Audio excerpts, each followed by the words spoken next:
I pledge allegiance to the flag, the United States of America, and to the republic for which it stands, one nation, under God, indivisible, with liberty and justice for all.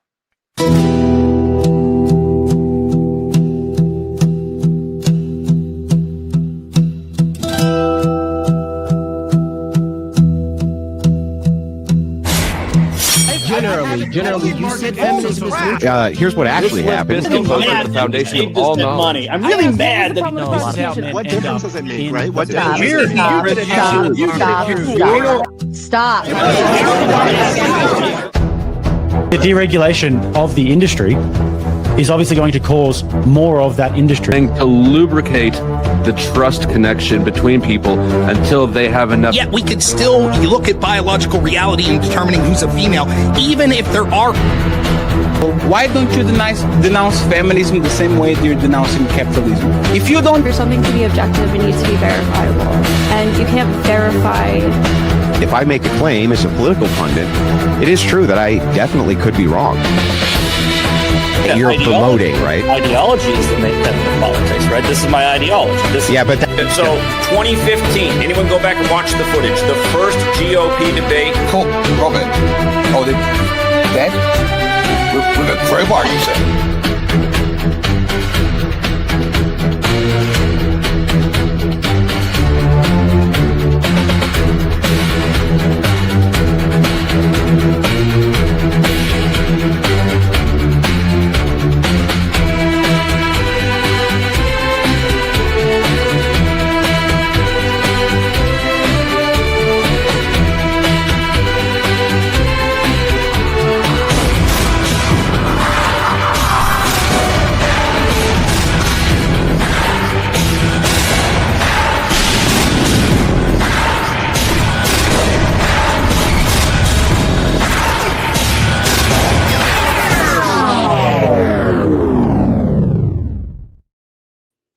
And good evening, ladies and gentlemen. Welcome back. I am Sarah, the Raging Tomato, here bringing to you live another Moderator Monday.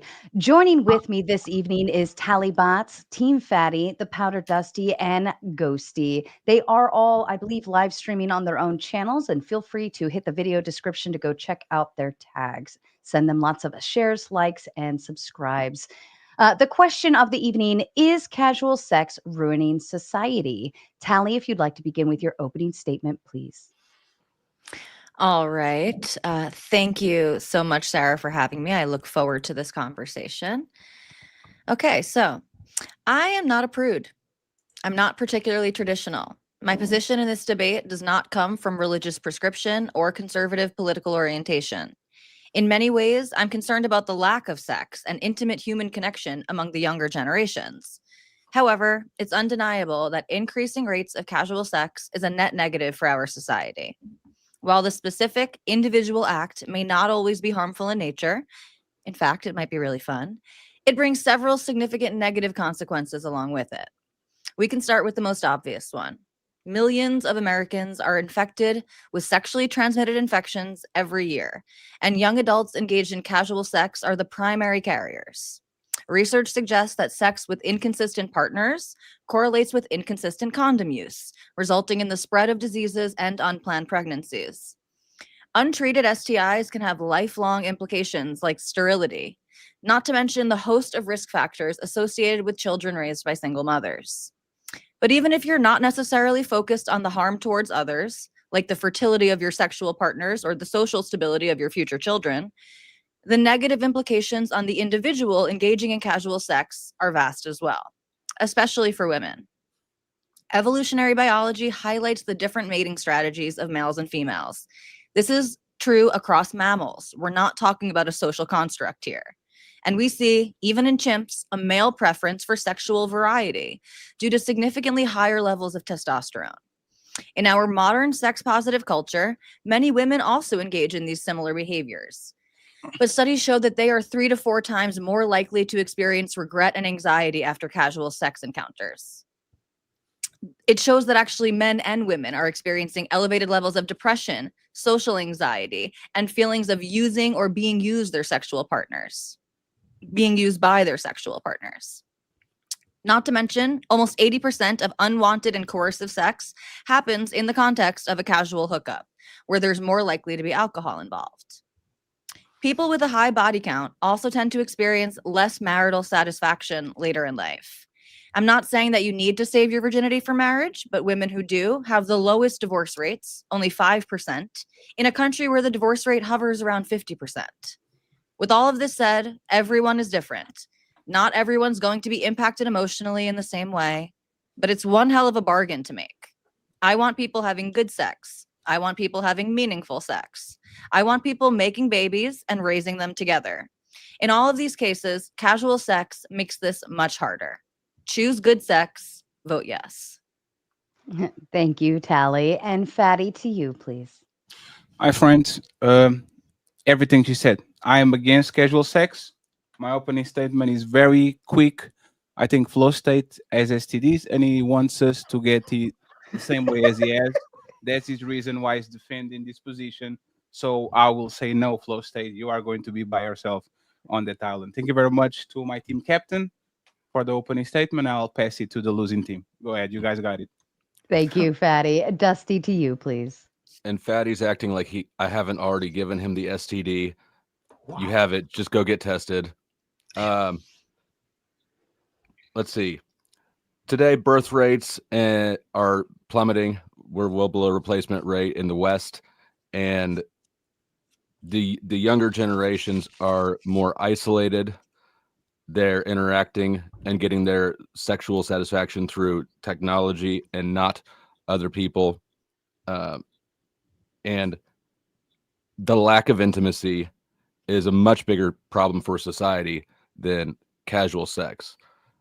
I think that casual sex is an easy thing to point at. It's lazy thinking. It's easier to look at a symptom and go, this needs to stop, than it is to ask yourself what the underlying sociological, psychological, technological, and economic causes are. So no, I don't think casual sex is ruining society. In fact, I think we could probably use a little bit more sex across the board. Thank you, Dusty, and Ghosty, to you. All right, I kind of threw this together like 5 minutes before this debate, so we'll see how this goes. But I think the whole society is ruined trope in general is kind of overblown. But if people want to really say society is ruined, there are plenty of other things to blame than casual sex. To say society is not ruined by casual sex is not to say that casual sex cannot be harmful. First, casual sex has always existed. It just, we have more people openly talking about it now. My stance is that casual sex is not inherently harmful, and for some people can be beneficial.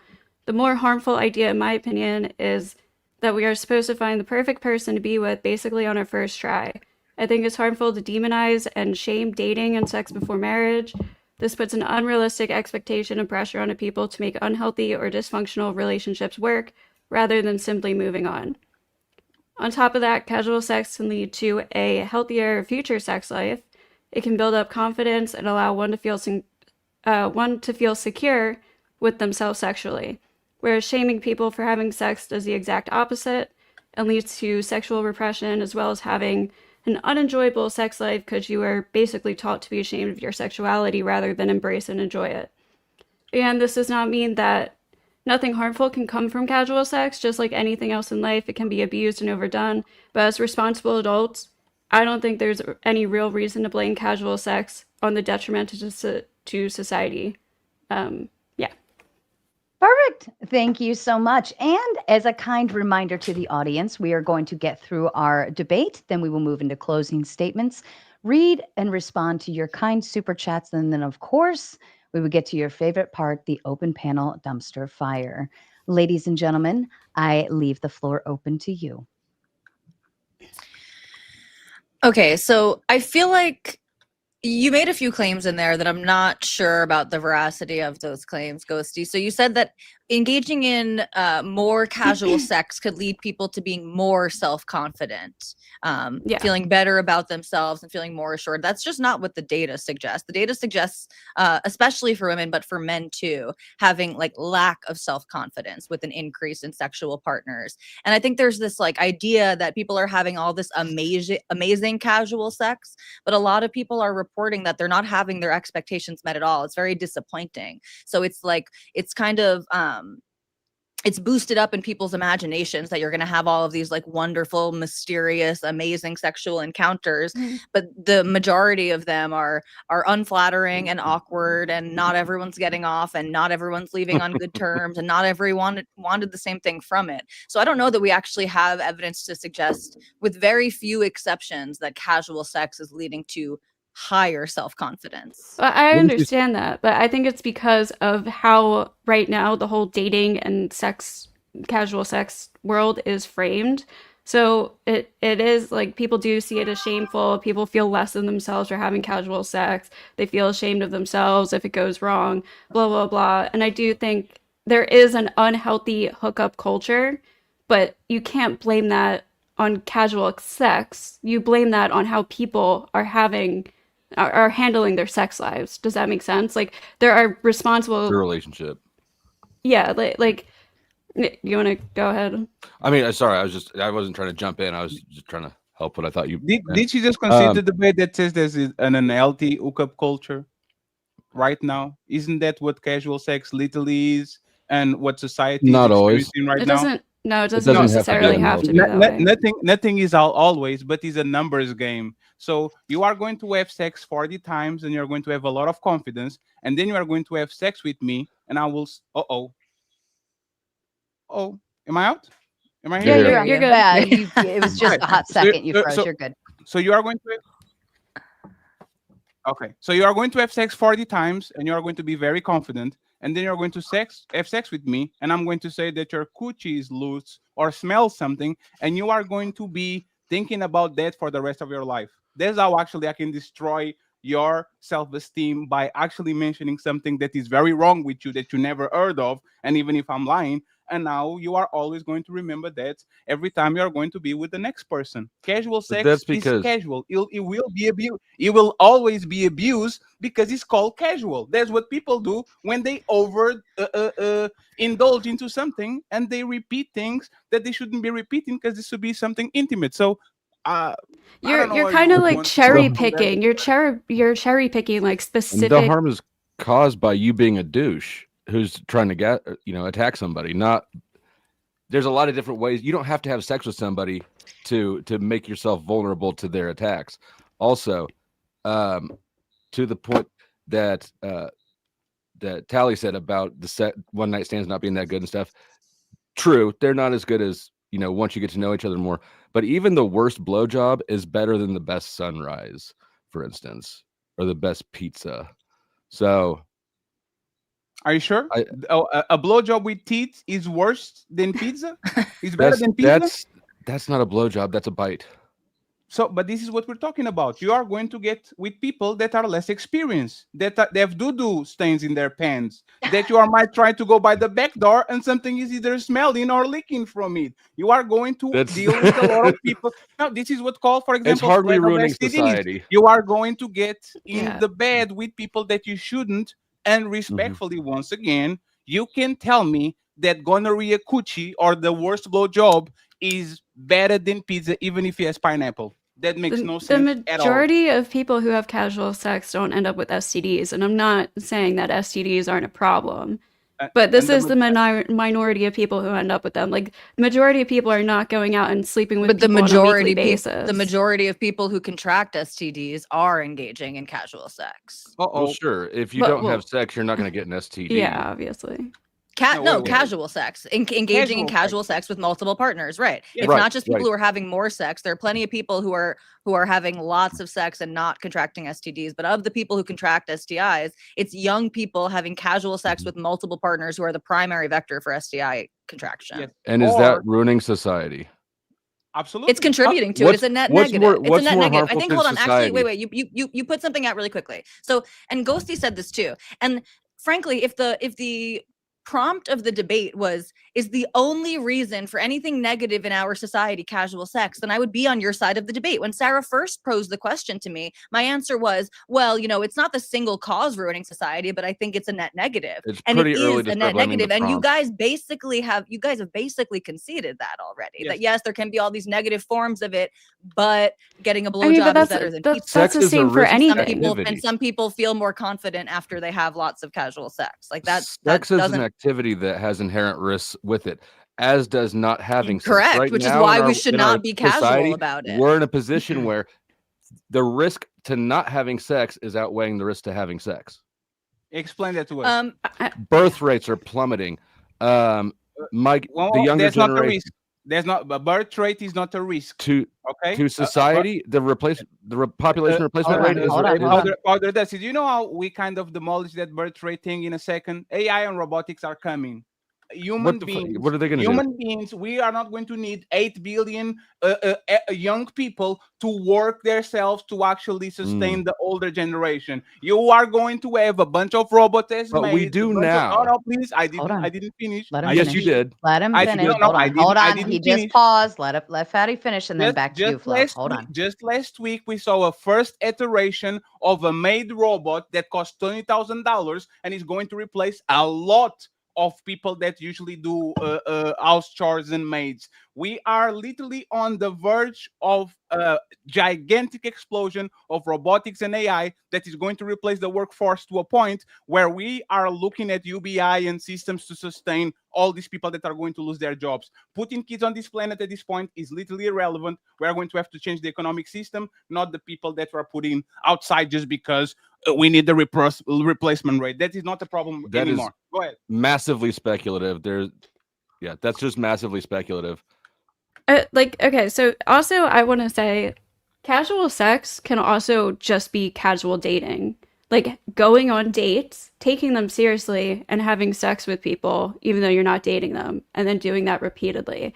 And I really want to point out, you guys are blaming the action of casual sex when I really think it's more about the people's mental health and also the whole taboo around casual sex in general. I think that is what's actually causing people to feel depressed and blah blah blah blah. And people's also mental health is directly connected, is influenced by their sex life and how they feel about themselves based on the sexual relations that they are having. And so it's not people don't, but that's my point. People don't know how to have healthy relationships with people. Like people, I understand people take casual sex too far. If you have to go to one or two of the extremes, there's a movie called The 40-Year-Old Virgin that makes fun of 40-year-old virgins. There's not a movie called The 40-Year-Old Slut that makes fun of 40-year-old sluts. Oh, yeah, actually does. There was a series about Sex and the City, like all of these series, all of these seasons of women literally putting themselves in the market so they can get ruined for the next guy. Have been happening all the time. So respectfully, what is worst? One movie that literally was a comedy movie, or one series that literally ruined a whole generation of women because women thought that the 30s is the new 20s? Which one? Is your solution to have people date and just not have sex until until having sex? That's my solution, right? When we were younger, everybody on this panel, we first liked somebody, and then when we found out that we like somebody, we started fucking them. Now we fuck someone, and then we say, "Do I like this person?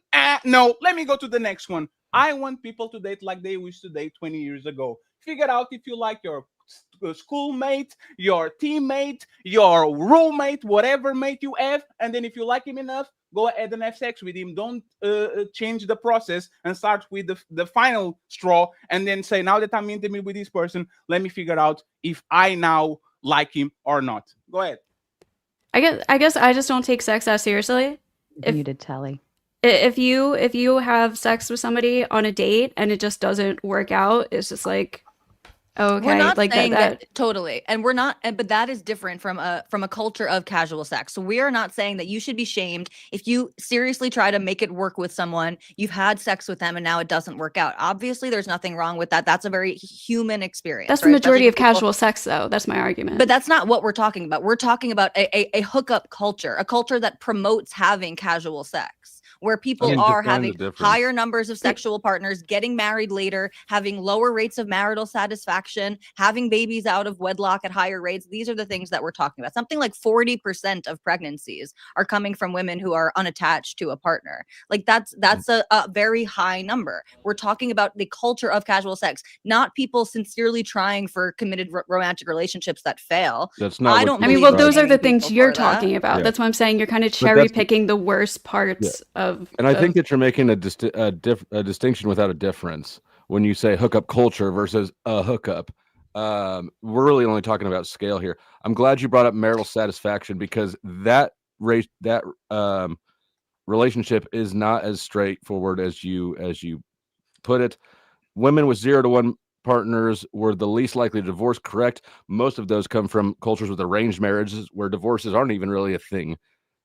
Women with 3 to 9 partners were less likely to divorce than women with 2 partners. And then women with 10 or more were the most likely to divorce. So it's not a straightforward trade-off. You agree with there that? either.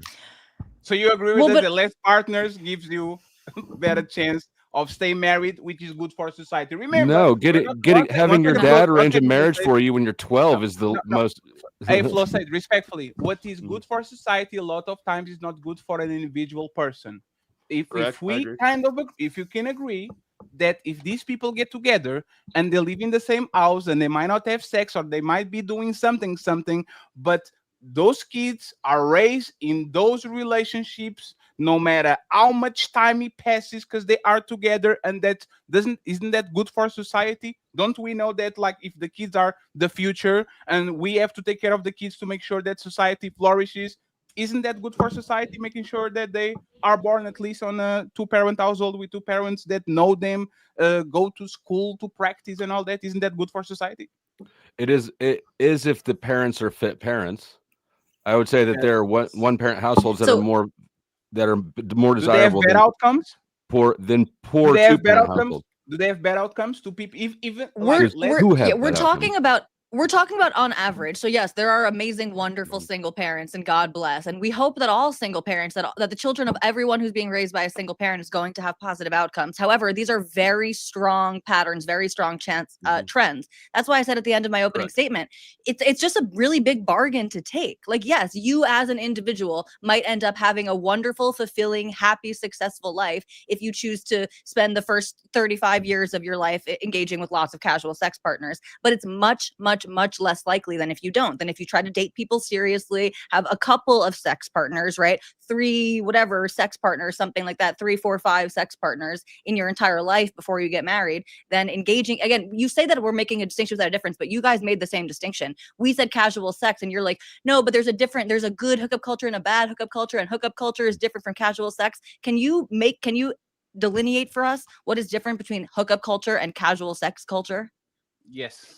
Well, I think also another bigger question to the panel would be, if I participate in casual sex once, does that change the dynamics for later on down the road, right? So even casual sex doesn't necessarily mean it's a continuous thing that is happening. It could very well be one isolated event. So I would like to just propose that to the panel to consider for your conversation. So I want to dismiss it because most people that engage in casual sex don't do it once. The numbers show the average person is getting married at 28, 29, 30. While they get there and before they get there, they're having either a lot of sex or several partners. So me choosing the one person that only fucked one guy in college and then she went to do their endeavors and she didn't indulge into casual sex is a rare woman, because we're trying to look for them and they are nowhere to be found. So I don't want to dismiss. I actually want to dismiss what Sarah said, because that's not what is happening in society. Like the team captain on my team said, this is not the regular. This is something actually that is very rare in society. A woman or a man that had casual sex once, and then until 29 they didn't do nothing and they got married. Well, yeah, and Dusty was making it out like, okay, the people who are getting married without having any sexual partners, these are coming from backwards cultures where they arrange marriage you at 12 years old. Not at all. This 5% statistic comes from the National Survey of Family Growth. This is a United States only data set. This is talking about Americans who are born and raised in America. This is part of our culture, who are having better, more positive marital outcomes. Yeah, right. And like you said, people from 2 to 9. Hold on. People from 2 to 9 also have happier or less divorce rates than. Sure, all of these things are in the aggregate. So again, 2 to 9, someone who had 4 sexual partners, that might mean they lost their virginity in high school. They had 1 high school boyfriend. They had 1 college boyfriend. They met someone in their, in their mid-20s before they met their husband, right? So yeah, having 3 partners before you're meeting your partner for life, that doesn't mean that you were engaged in casual sex. These could have been 4-year relationships apiece. We're talking about the culture that says you can engage in sex and you don't have to engage your feelings. Sex is this fun, liberated thing that you can do, and it's separate from the responsibilities that often come with it if we didn't have the technology that we had today. It's that type of culture and mindset that sex can be totally separated from emotions and family planning and all of these things. We're not talking about people having relationships, having sex, and it doesn't work out. That's what dating for marriage means. That's how I always looked at it. You really wanted to work with this person, and you either marry them or you break up. If you break up but you tried, I'm at least, and me and Fatty are not here trying to shame those people. We're talking about the mindset that says sex is just a totally separate thing that we don't need to worry about involving our emotions with. Okay, I hear you. And I'm going to be real, right? Like, I think the majority of people dating today don't wait for sex. And I really don't think it's that big of a deal. I consider that casual sex. If you go on a couple dates with a person and you hook up, you guys aren't boyfriend and girlfriend, you guys hook up and then go from there. I consider that casual sex. So maybe we have like different definitions of casual sex. That's what I was going to ask. But there was another point you made too that I was going to respond to. But when are we going to get to the harm to society? Because so far all we've talked about is the individual. Oh, I have a question for Gosi. Gosi, is that fair to say that a lot of people that engage in casual sex are medicating themselves with sex? Like, if an obese person is feeling bad, they go to the fridge and they get some Twinkies. If somebody that smokes too much or drink too much and they need to kind of escape from their life, they go ahead and they get some drink a lot or they smoke a lot. Is it fair to say that a lot of people that are experience casual sex are literally medicating themselves with sex because something is wrong with them and they're trying to look for that eye over and over and over again? Is that fair to say? Those people exist. I wouldn't say it's by anywhere near the majority of people who are doing that. And I do think that can be a toxic behavior. I have seen people do that. But the other point I did want to say, though, is I also don't think that experimenting with sex casually is wrong or a bad thing or harmful to society in any way. I don't think shaming people for wanting to experience in just plain casual sex without looking for anything deeper is harmful. I think that's totally fine. Doesn't lead to anything wrong unless you take it to unhealthy, toxic levels. You're saying it's not harmful, just like with anything morally. else. Right, but you're saying you don't think it's bad morally. You're making a moral, a value judgment. You're saying I'm saying it's not harmful. Yeah, I'm saying it's not harmful. We just listed out. We just said it has all of these negative Sorry, go ahead, Sarah. Ghosty, can you clarify that way? Maybe we can offer some translation, because I think you're saying it's physically not harmful, to the degree of the STD rates, so on and so forth, mentally, emotionally, whatever. Yeah. Would you want to clarify that? That way, maybe Tally can have a better understanding of your direction.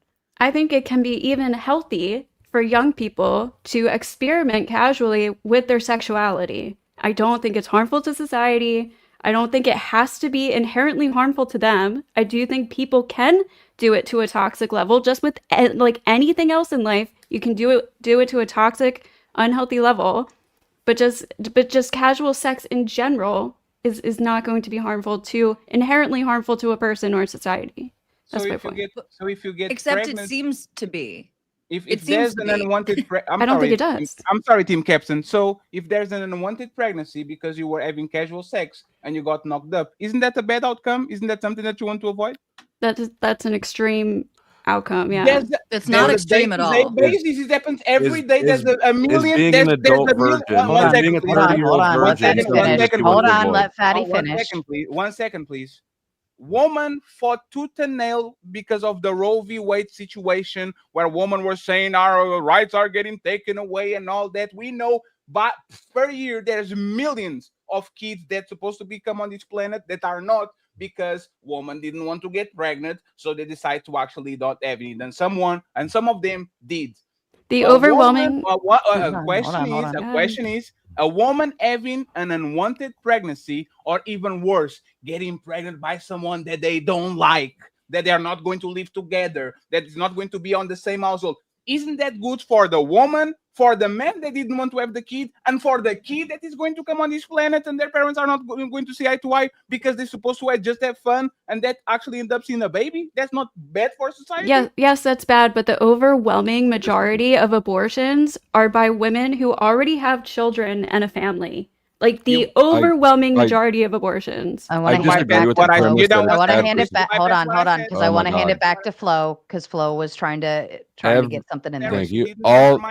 I disagree with the claim that it's bad for society. Flo, I disagree with the claim it's bad for society. Stop.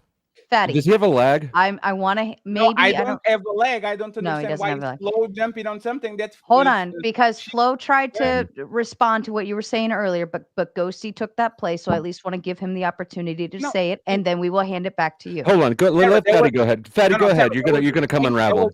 Because there was a statement by Ghosty that this was not bad. She said it, not us. Me and Telly was just leaving. I said it. I said it's not bad. No, she said it was not negative. And she just focused on the abortion because she wanted to skip the second part.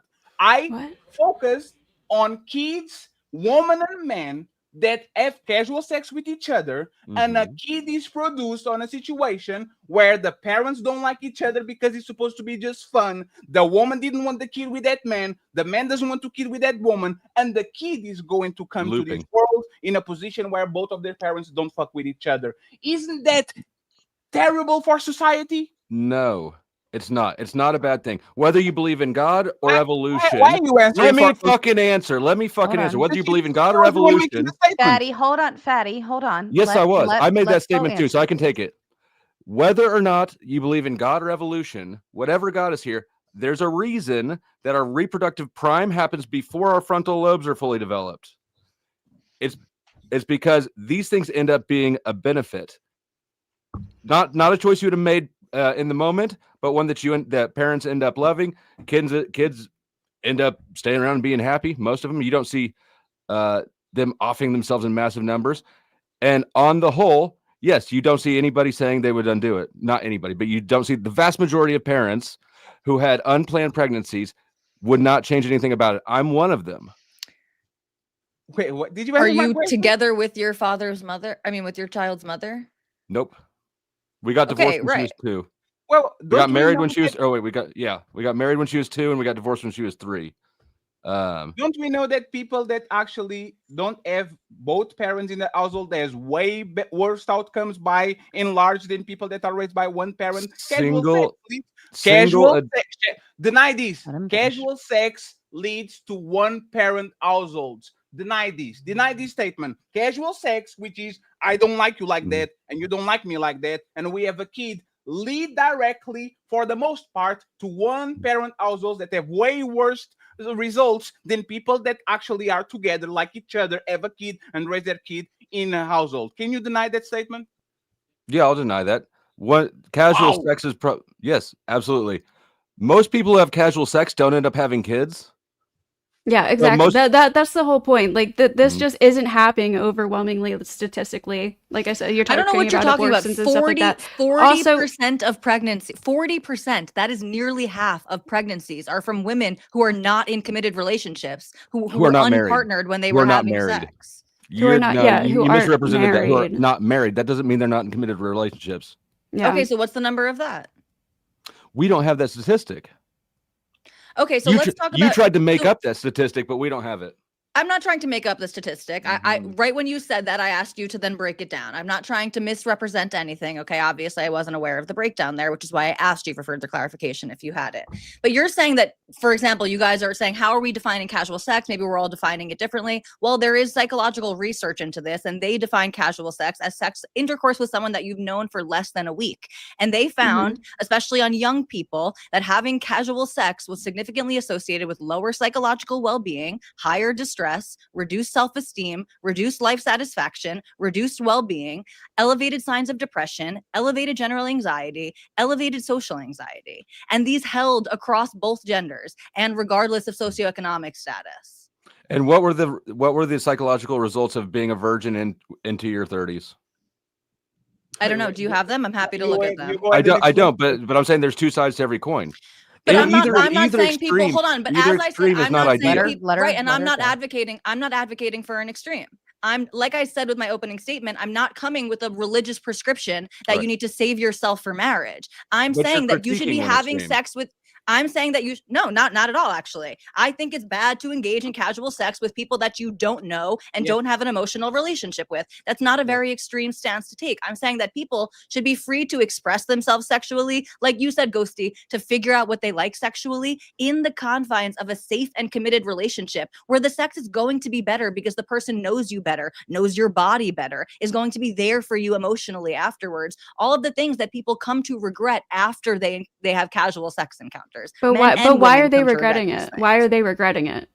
You seem to think it's only because of social stigma, but I would say it's because of millions of years of evolutionary and psychological, biological and psychological evolution, right? Do you really think like millions of years ago humans weren't having casual sex like out the wazoo? Like, are you serious? Everybody was just in committed relationships, and I think monogamy is probably less normal. What I said at all. That's not. Hold on. There's a problem with that. Is because a million years there was no society to be had. Okay, we're talking about societies, which is okay. So it's not ingrained in us through millions of years. Hold on. Can we let Fatty finish? I want to at least give him the opportunity to finish. Fatty, can I jump over you? Absolutely, team captain. Okay, for millions of years ago, no, people were not having a bunch of casual sex, and this is again why I point to evolutionary biology. Males and females have different mating strategies because we have different gametes. Males have cheap gametes, and they have millions of them. They could produce millions of children in their lifetime. Women have more expensive gametes, and they have fewer of them. So when a woman gets pregnant, she's incapacitated basically for 9 to 10 months of her life, and then she has to be feeding the baby literally off her breast. So no, women were not just engaging in casual sex all the time, because once they were engaging in sex, especially without having ways like condoms and birth control, they were getting pregnant and no longer engaging in casual sex because they had to then take care of the baby that was growing inside of them. So no. And again, I know you want to attribute it all to social stigma. We live in a time with the least stigma on sex. By far the least stigma on having sex. That doesn't mean it's not bad. Sex. That doesn't mean it's not bad or still in an unhealthy mindset. It's not people treat their sexual partners like possessions. It's not contributing to the increase in mental health outcomes because if anything, the stigma has decreased and the negative health outcomes have stayed the same, if not increased and gotten worse with the increase of casual sex. We've seen stigma go down, and we have not. Of course, you could just look at the data that we're all here talking about. Okay, but we can't look at how. I'm going to hand it over to Ghosty in just a second. Tally, if you want to wrap that up. No, that's it. We're seeing a decrease in stigma, and we're not seeing a decrease in negative mental health outcomes. Okay, Ghosty. I feel like I have like 10 things to reply to every time you talk, but like we can't look at how happy or depressed or whatever. Like, we can't take the psychological evaluations of how people used to be even 100 or 200 years ago. You know what I mean? So, like, we don't need 200 years ago. Hold on. You could bring up all this stuff about, like, oh, people are depressed because they're having casual sex. Is it really even the sex, though, or is it just dating culture in general? And it's the lack of connections. This casual sex is a scapegoat. It's not the real problem. It's a symptom. Yeah. The real issue, because having sex in committed relationships, you guys agree, is not an issue at all. It is actually good for society to have healthy families. So the actual issue is that people are not bonding the way that is ideal. It's not the sex. You consider the debate again. But you can have healthy casual sex. I didn't concede the debate. No, the word casual means I don't know you or like you like. That is not the bond. Yeah. No, respectfully, my team captain did a perfect opening statement. She is not an extremist. She's not trying to get you married with the man and having sex with the person that you never met in your life.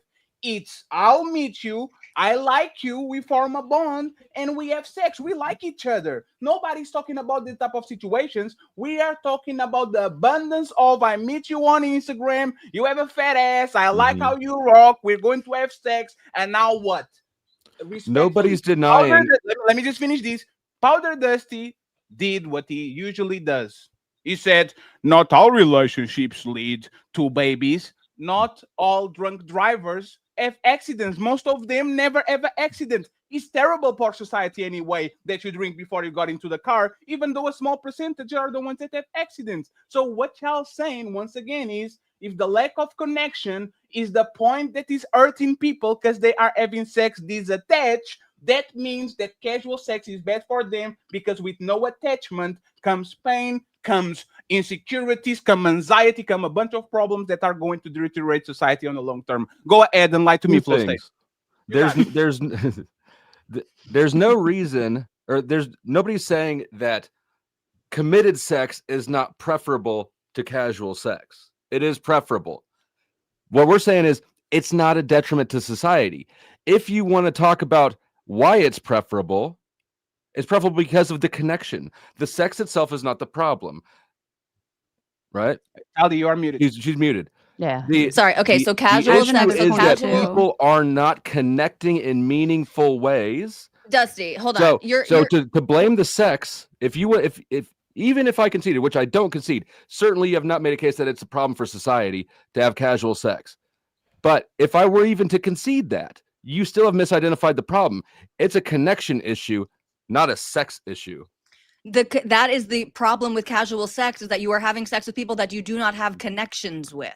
You have no connection with them. It's casual. You don't know them personally. Why are you two separate issues, on though. the sex and not we're focusing on the connection? Well, we think both is a problem. And by the way, this was also part of my opening statement. I said that in many ways, I'm concerned with the lack of sex and the lack of intimate human connection between the younger people. So I agree with you. But I noticed you conceded immediately.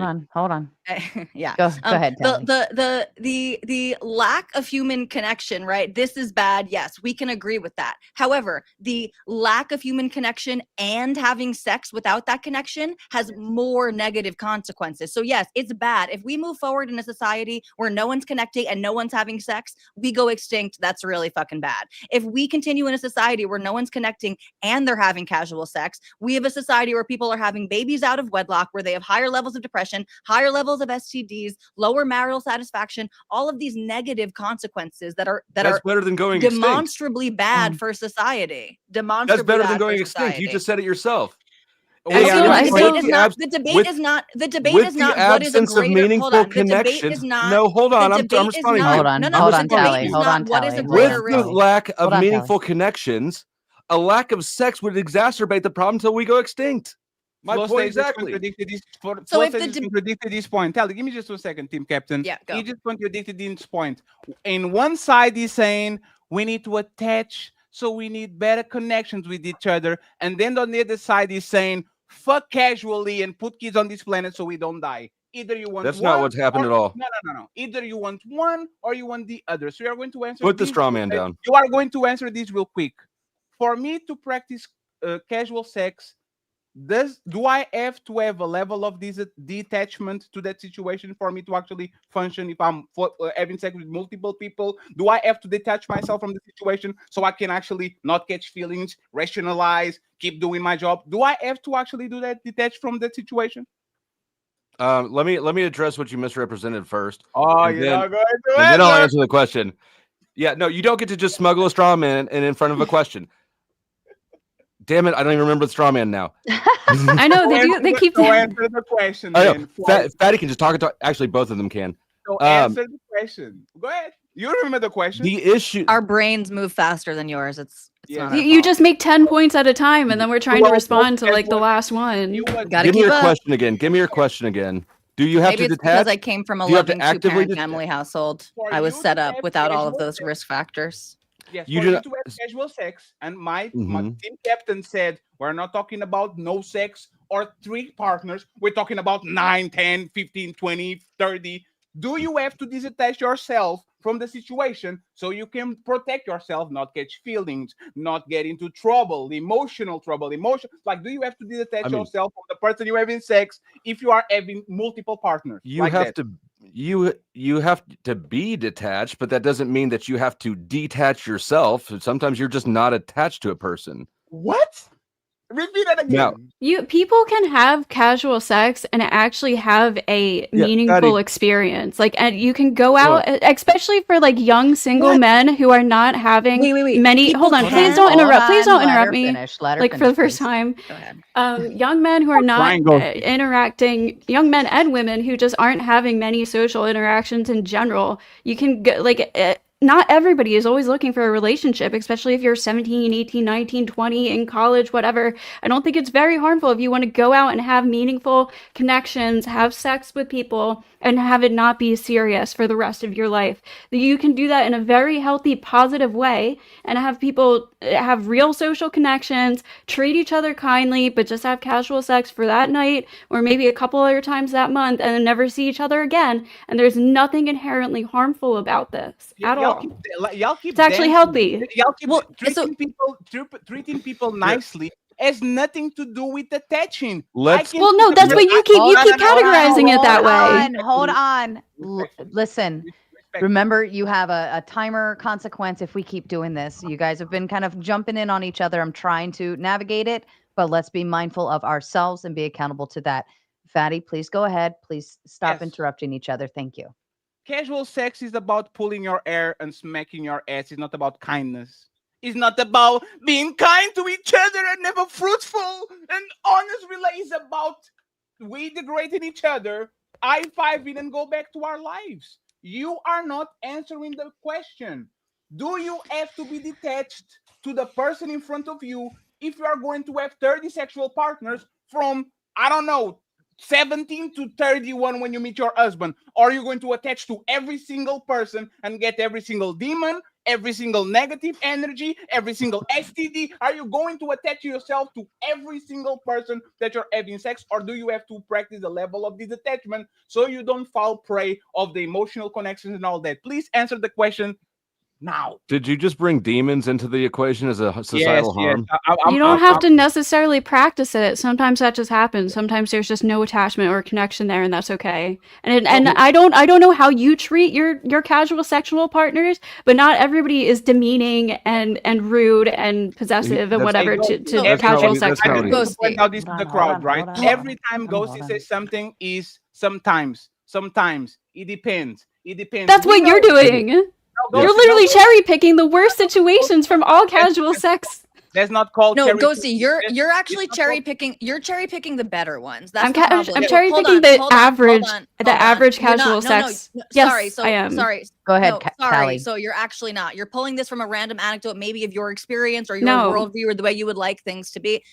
Okay, you just asked me to stop interrupting, so maybe take a page out of your own book. Watch your mouth, Ghosty. I agree with you Watch your that mouth, some people can engage in casual sex that is enjoyable, that is positive, where they have a good time. Maybe they learn something about themselves. They write it in their diary. It's one of their favorite stories that they tell their grandchildren. That'd be a little weird story to tell grandchildren, but I completely agree.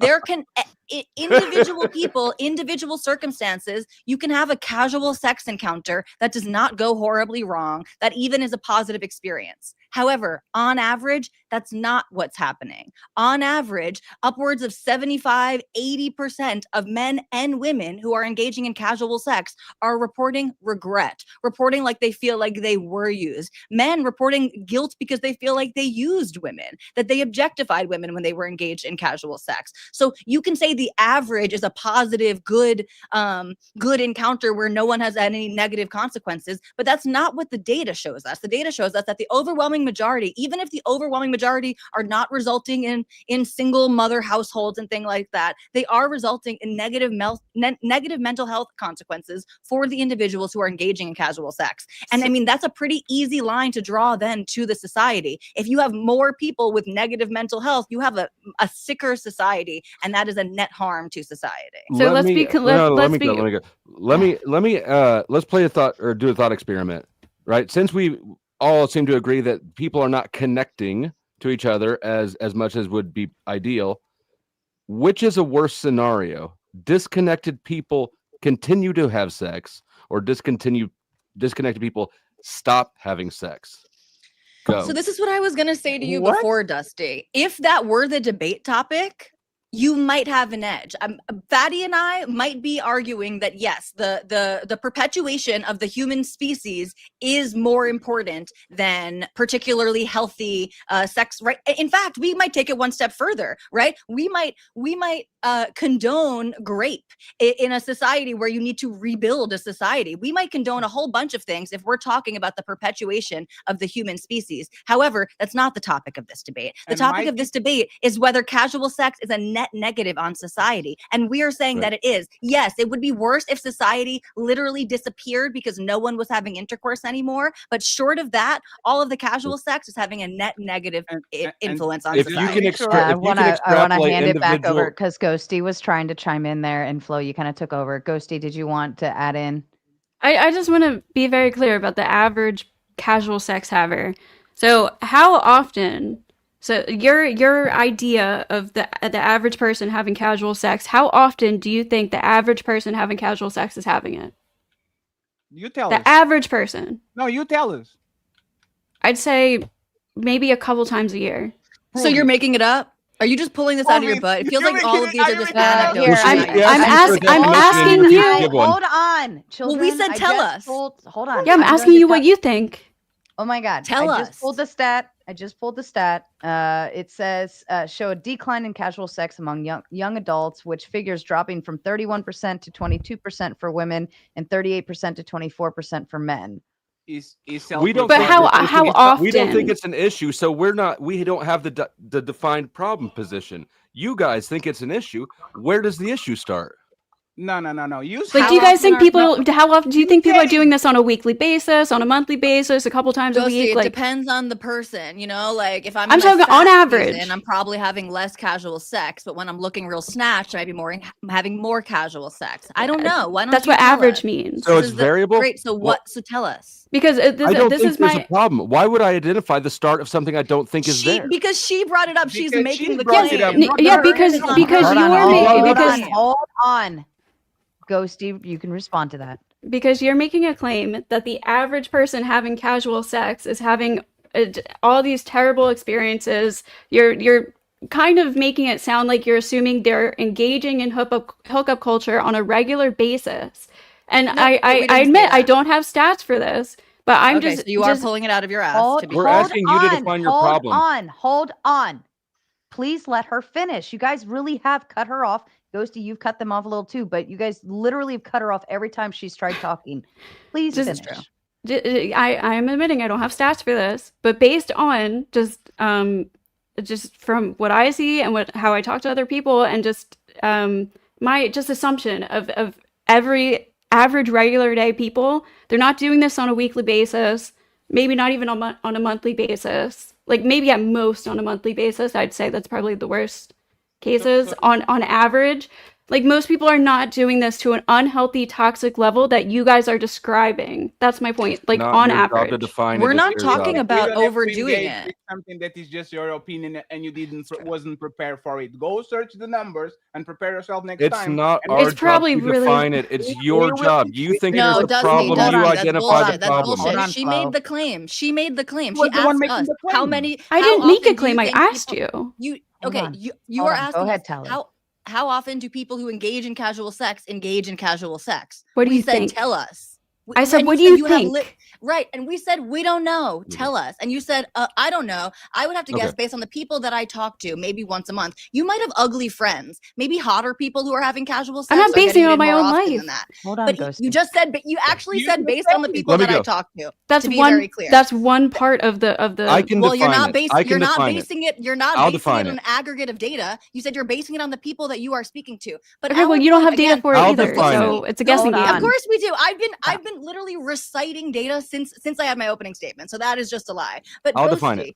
That we are not, hold on, you're straw manning our position again, because we're not saying all of these people out here having casual sex are fucking 100 people a day 100 times a week. We're not saying that. We are saying it is the act of engaging in casual sex with people who you do not know that is having negative mental health consequences on people, negative physical health consequences on them, like STIs, and negative consequences on society, like single mother households and higher rates of depression and anxiety and all of these things. Okay. This is what we are talking talking about, not if people who are having casual sex are having it twice a week or once a week. That's irrelevant. Okay, that makes the argument easier then So for me, go ahead. honestly. We'll define it. How? People who are having casual sex, since it's not a problem anywhere, it doesn't matter. Well, you can be you can know them for 5 days, you can know them for 7 days, you can know them for 12 days. At any point, we're saying there's not an issue here. Where does your issue start? Wait, what? People having casual sex, people engaging in casual sex. What That's does where that our issue mean? starts. What does that mean? Well, it's defined in the psychological literature as engaging in intercourse with people that you have known for less than a week. Okay, so less than a week. That's where we're drawing the line. Yes, people who are having, as Fatty said, like 100 Thank you. times, That was difficult. where you're not into the person, you don't dig them, you don't know them, you don't Wait even a know if second. you might dig them. What if I've known them for 2 weeks and I don't dig them? Is that casual? You know what? We are going to let you define exactly what is the time like where we're going to cut it. We're trying to identify where the problem starts. Since you guys think there's a problem. Close date is 2. It changes everything. You decide the time, and we debate about that instead of us of you trying to pigeonhole into is it 1 week or 2 weeks or 3 weeks. You decide. People not in relationships having sex. That's what casual sex is. People who aren't in committed relationships who have Why sex. are you helping them, Ghosty? Well, no, I'm not helping them because lots of people just date and have sex, and that's okay. Like, there's not a problem. That's not the definition of casual sex. There's the research says there is a problem. Me having sex with the same woman for 6 months without a relationship is not casual sex. I can I like her. I'll go to the movies with her. I'll say Valentine's, please. I can do things with you that prove that I actually have an attachment to you without the label. The problem is not the label. The problem is the attachment. There's none. There's no attachment at all. That's why you can do it multiple times, and that's why it's called casual. How can you actually develop something of an attachment when you do something casually? Casually means it's something that you do, you touch it and you go. Respectfully, if you have to disattach yourself from something, that something is not good, because if it was good, you will be fully attached and you will give yourself to the situation so you can actually flourish. If you have to disattach yourself from something, it's bad for you. That's why y'all are be thinking about, did the Dodgers win the game today while you're getting like you have to think about other things, because respectfully is not good for you. You know it. That's why people most of the times literally escape their day-to-day basis to go indulge into some vices. It's not because it's good for them, it's because they're trying to get away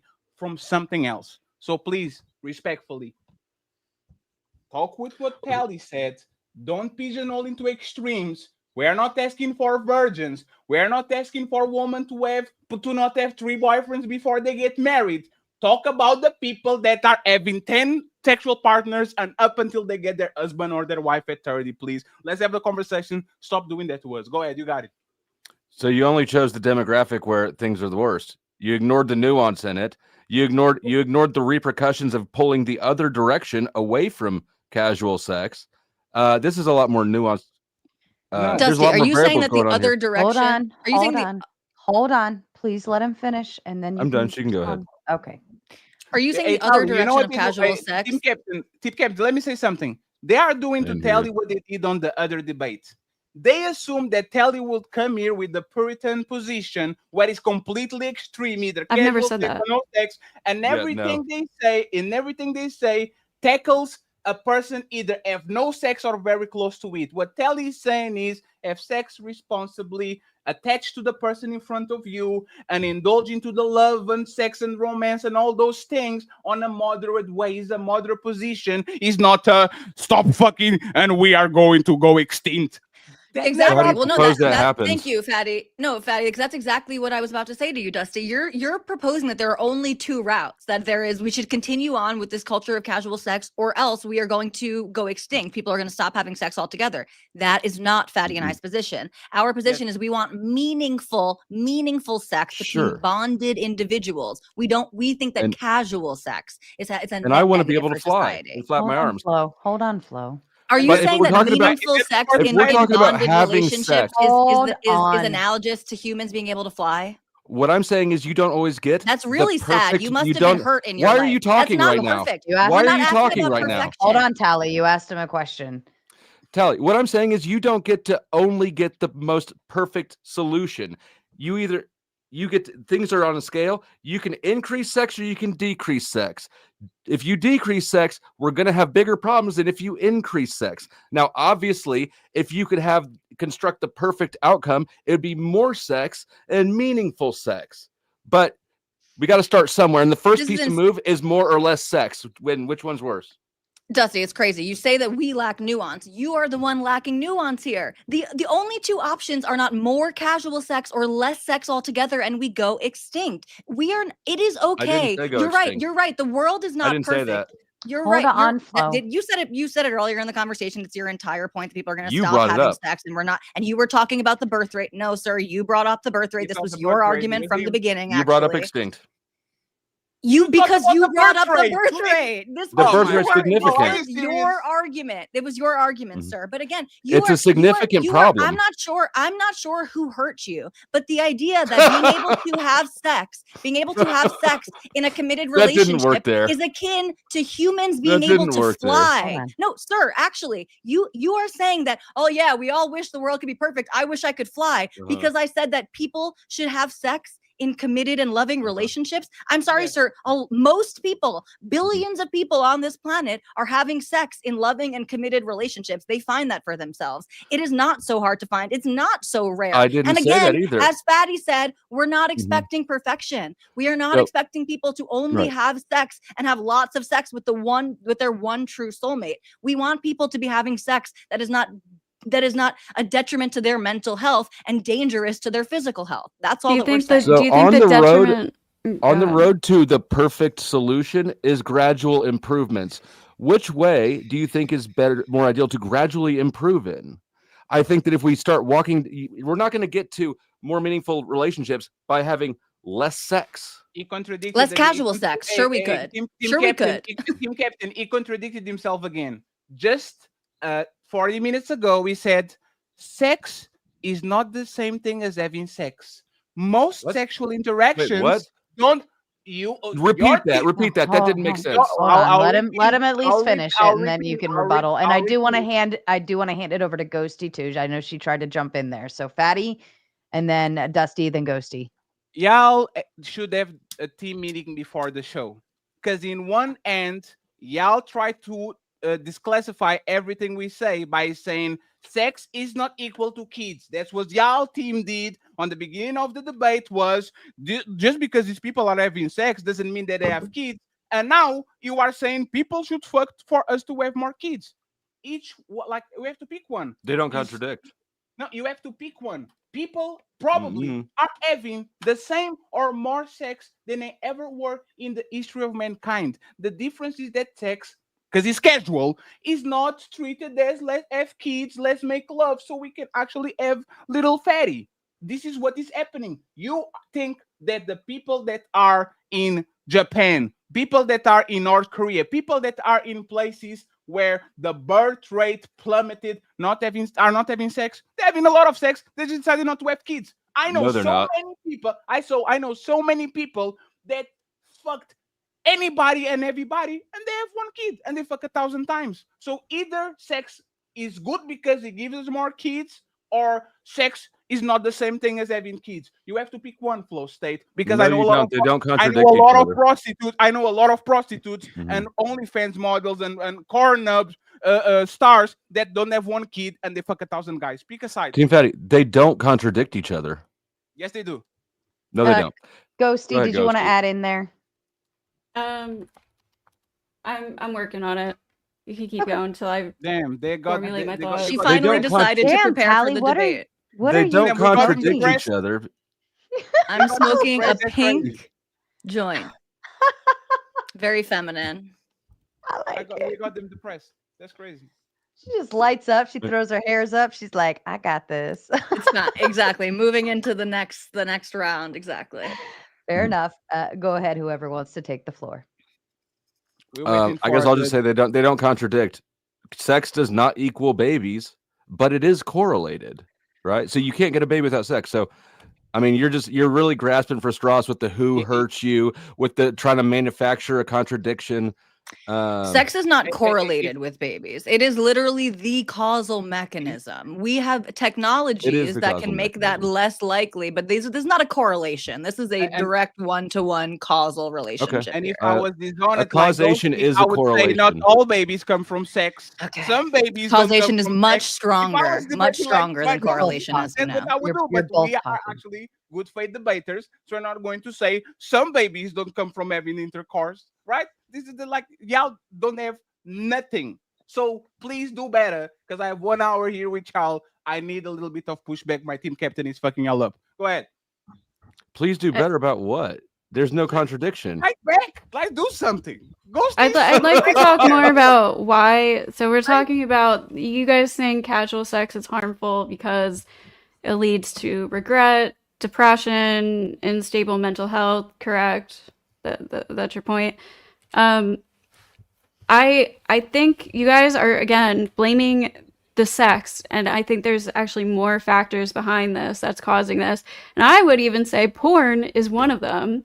I think our culture does have an unhealthy mindset around sex. So that doesn't mean that casual sex is a problem. It's the way people have a mindset about sex. So porn gives a lot of like false ideas about sex, unhealthy, weird things. It makes people have these regrettable interactions that might lead to depression and stuff. That doesn't mean that the casual sex is the issue, though. Could be because you can have casual sex where this leads to no harm at all. So again, if you want to blame things, I think there's many other factors than the actual act of just having casual sex.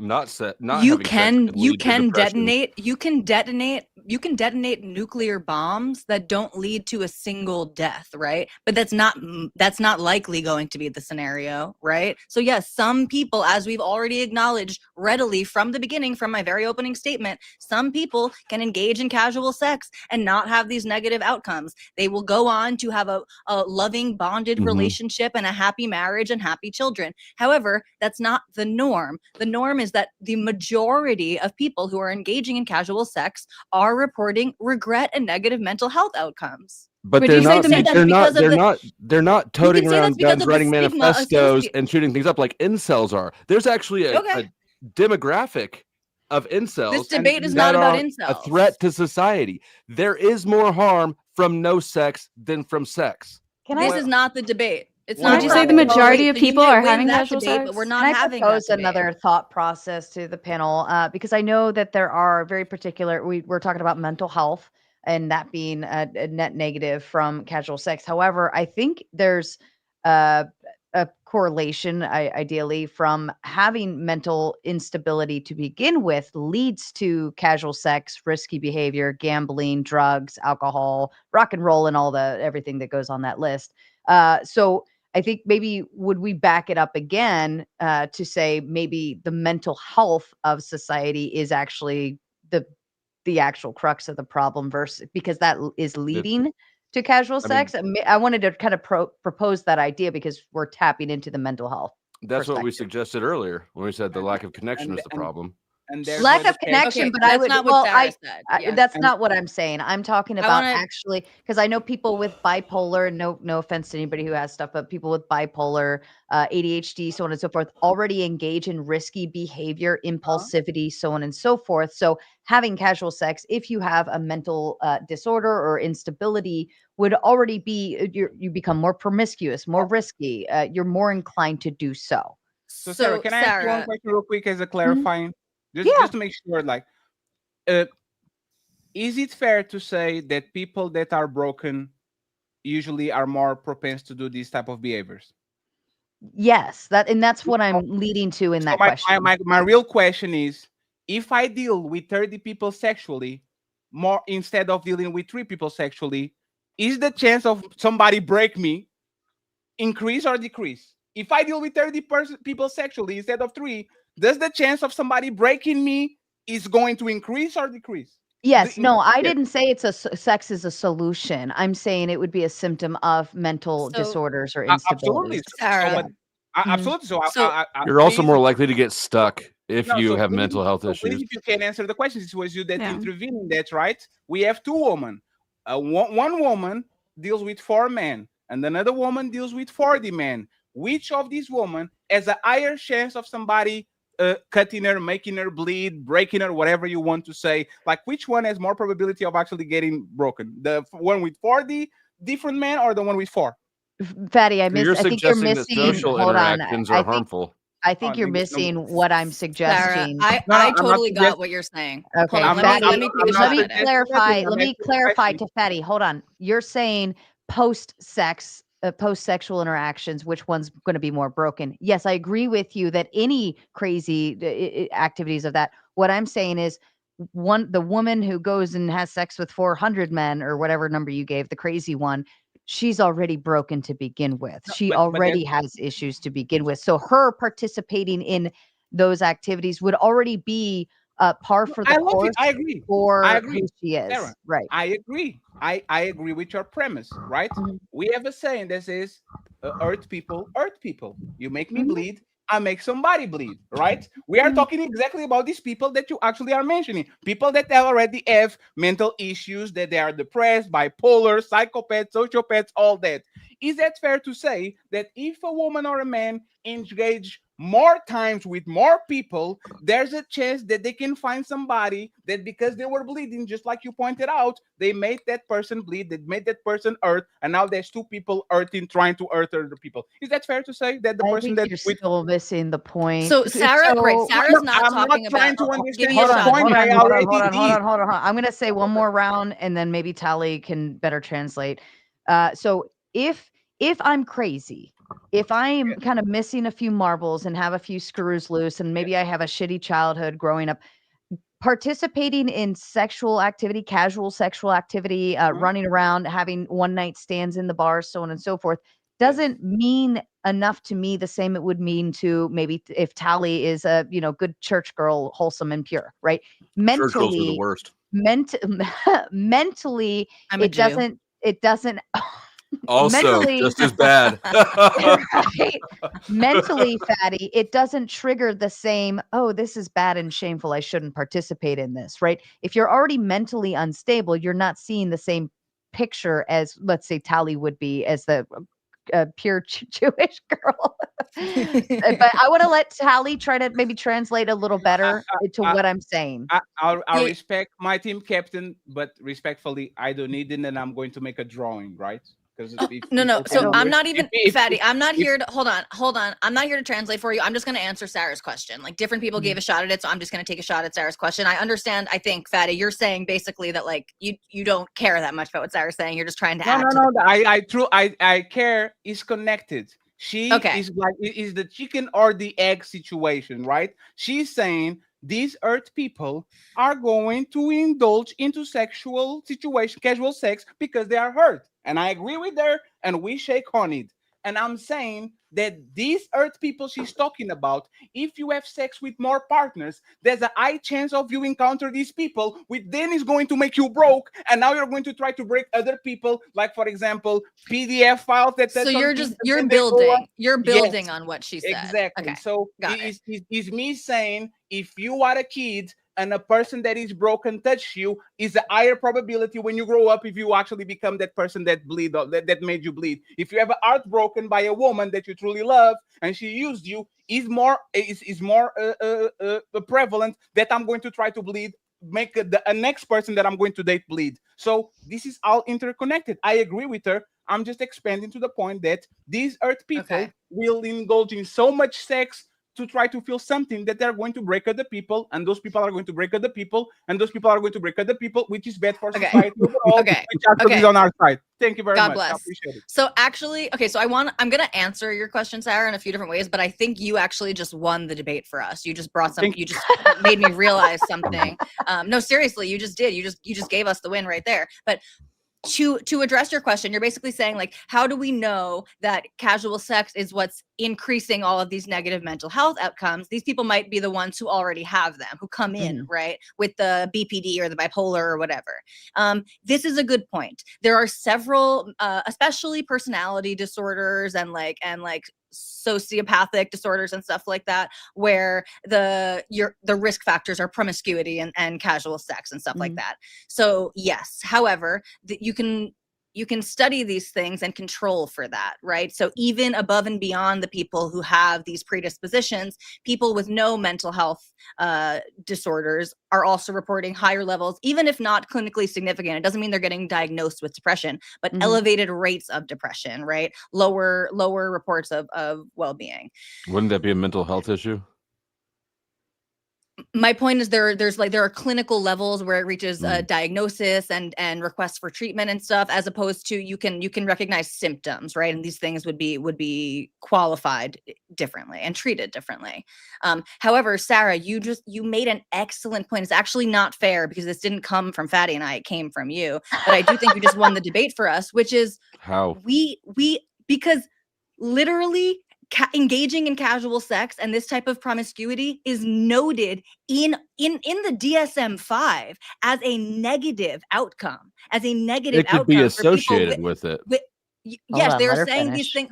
Yes, they're saying it's associated with these disorders. They are saying it is one of the negative outcomes associated with these disorders. Well, the casual, engaging in casual sex and promiscuity is listed alongside likeliness to engage in violence, likeliness to engage in crime. It is listed as a risk factor for negative outcomes for the person and for society. It actually gives the game away. The And DSM being did a this for lifelong us. virgin, I didn't need to make any of these arguments because And being a psychologists lifelong and virgin would be a psychiatrists negative- have already agreed for decades that engaging in haven't. casual sex is risky behavior and is seen as a negative outcome of If various you're an at-risk mental person, disorders sure, and that makes personality disorders. Thank you, Sarah.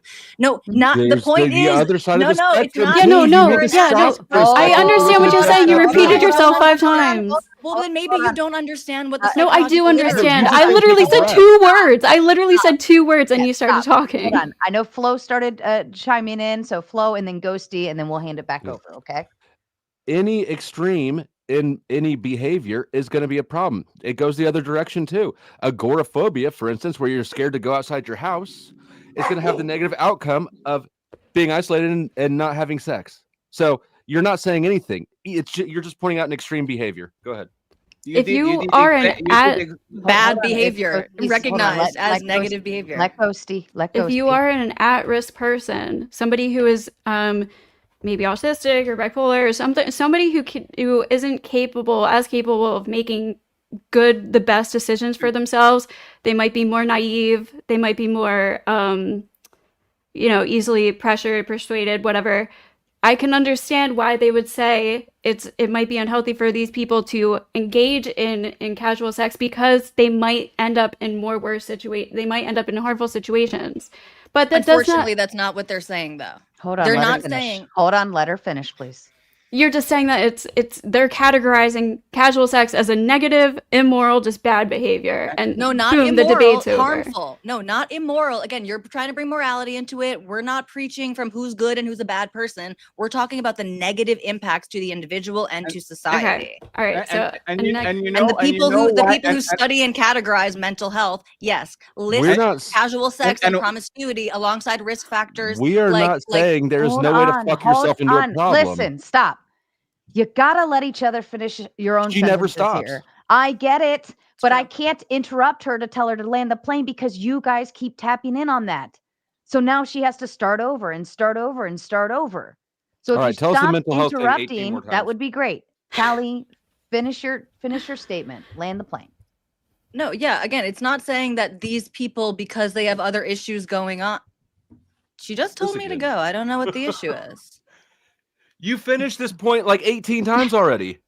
I'm responding to go, and maybe you don't understand. So I made a point, and then Ghosty said, "Well, no, it's because these people in particular have lower cognitive skills or reasoning abilities, and that's why they them, might end up in a more dangerous situation." Yeah. And what I'm saying is that is not what the DSM says. That is not what these psychologists and psychiatrists Can you actually are saying. show that? Sure, I'd like to have literally- DSM over here. I'd like because I to was in the literally- clinical psychology doctoral program. I'd be happy to go bring the DSM over. I literally. All right, have cool. a I'd like to literally read them Alright, say let me that get that casual sex I'll go is just get a it. negative behavior for Yeah, I society, thought and it that's what's said- categorized. if I remember correct, I thought it said that they are more likely to engage in risky behaviors such as gambling, alcohol, drugs, Yes. casual sex, so on and so Correct. forth. Yeah, which nobody's might denying be that casual called sex risky. doesn't have risks. You Right. know what I mean? Like, And I'm Sarah, stepping away for- You know why I oh, know. yeah. You know I know Team Captain is kicking their ass because every time she makes a moderate cheerleader. statement, every time she makes a moderate statement, Flow State and Ghosty go to extremes. Let me give you an example. She said these Every time. She said these talking about the regular population. Mm-hmm. Flow State talked about people that have a phobia that can leave their houses, and Ghosty talk about people with autism. Like, what are we doing here? Like, She's talking about people with mental health disorders. She's not talking about normal, healthy people. Respectfully, Having bipolar is not the same thing as you being autistic. Okay, we're not talking about the person. okay, but that's both have risks. Both have risks. Respectfully, I would say that the person that is afraid of leaving their house probably has some mental health issues. Sure, But I chose one but extreme respectfully, example. That's the point. There's an Right. That's All I was doing was illustrating the case that it goes both directions. You're the one choosing extreme and choosing not to acknowledge the point I was making, and instead hyper focus on the specific. What did Yeah, Fatty, you keep repeating people talking about like 30 to 100 partners, whatever. Like these are the people that you are talking about. No. Not again. I said on my opening statement, I don't have an opening statement. I will follow my team captain. Team captain established that to 9 and above. Y'all can decide the number all you want between 9 and 1,000. I don't care. I'm talking about 9 and above. So let's go ahead, pinpoint whatever the number that you want to pinpoint, and you are going to explain to me why is a person that has more than 9 sexual partners or above is in a better state of mind, they have better outcomes, they have more healthy kids, they have more healthy marriages, are more productive to society. I can do that. Than the people that actually are below that. Go ahead, explain. Can I point out that the pro-sex side here is way more chill than the anti-sex side? Yes. I wonder why that is. Wait, who's anti-sex? Hold on. Like it's just a straw man. How have my no- opening statement said, "Vote good sex, vote yes." We are talking about When's the having last time you had good lots sex, of Tally? good, passionate sex. When is the last time you had good sex? Do you notice? I don't kiss and tell. Do you notice how I literally Wait a explained minute. what they do, and they literally did exactly what I said they was going to Hold do? on, let me make a point. Their position. Y'all are against sex. What is all sex or no sex? There's nothing in between. We're going to talk about something that you never said in this debate, which is being a virgin. Let's talk about the 40-year-old virgin again. Let's do it again. This is what you guys are basically doing. So I could talk about if you guys want to talk about broken people, let's talk about people who have been betrayed by a partner that they were in a committed relationship to. We could talk about suicide. One of the number one reasons for suicide is Let's call it something breakups. else. No, okay, let's talk about. But I would never then go and say, oh, relationships are a detriment to society because some people end up in bad situations because they have them. But this is what you guys are doing with casual sex. No, that's perfect. Let's talk about it. So I have one woman with one man her whole life, and I have another woman with a bunch of men her whole life. Which one is more probable to actually suffer harm from the person right in front of her? The woman that has multiple people that might be from lawyers to Wall Street to drug dealers to college students to psychopaths to rapists. Which person is the one that is more probable of actually finding a partner that is cuckoo for Cocoa Puffs and he actually is going to work? To be fair, the most abuse happens within the household, within relationships. You have to if you want to say that. But honestly, Fatty, that is such an unrealistic question. There are so many other factors. That's why you have can't to just answer it exactly as he phrased it. No, Ghosty, that was your point. You said, Ghosty, you said we are not talking about a woman that gets her heart broken, so now she gets whatever and she does something because she was with one man for all this time and now she gets the consequences of it. What I'm saying is this, Ghosty, okay?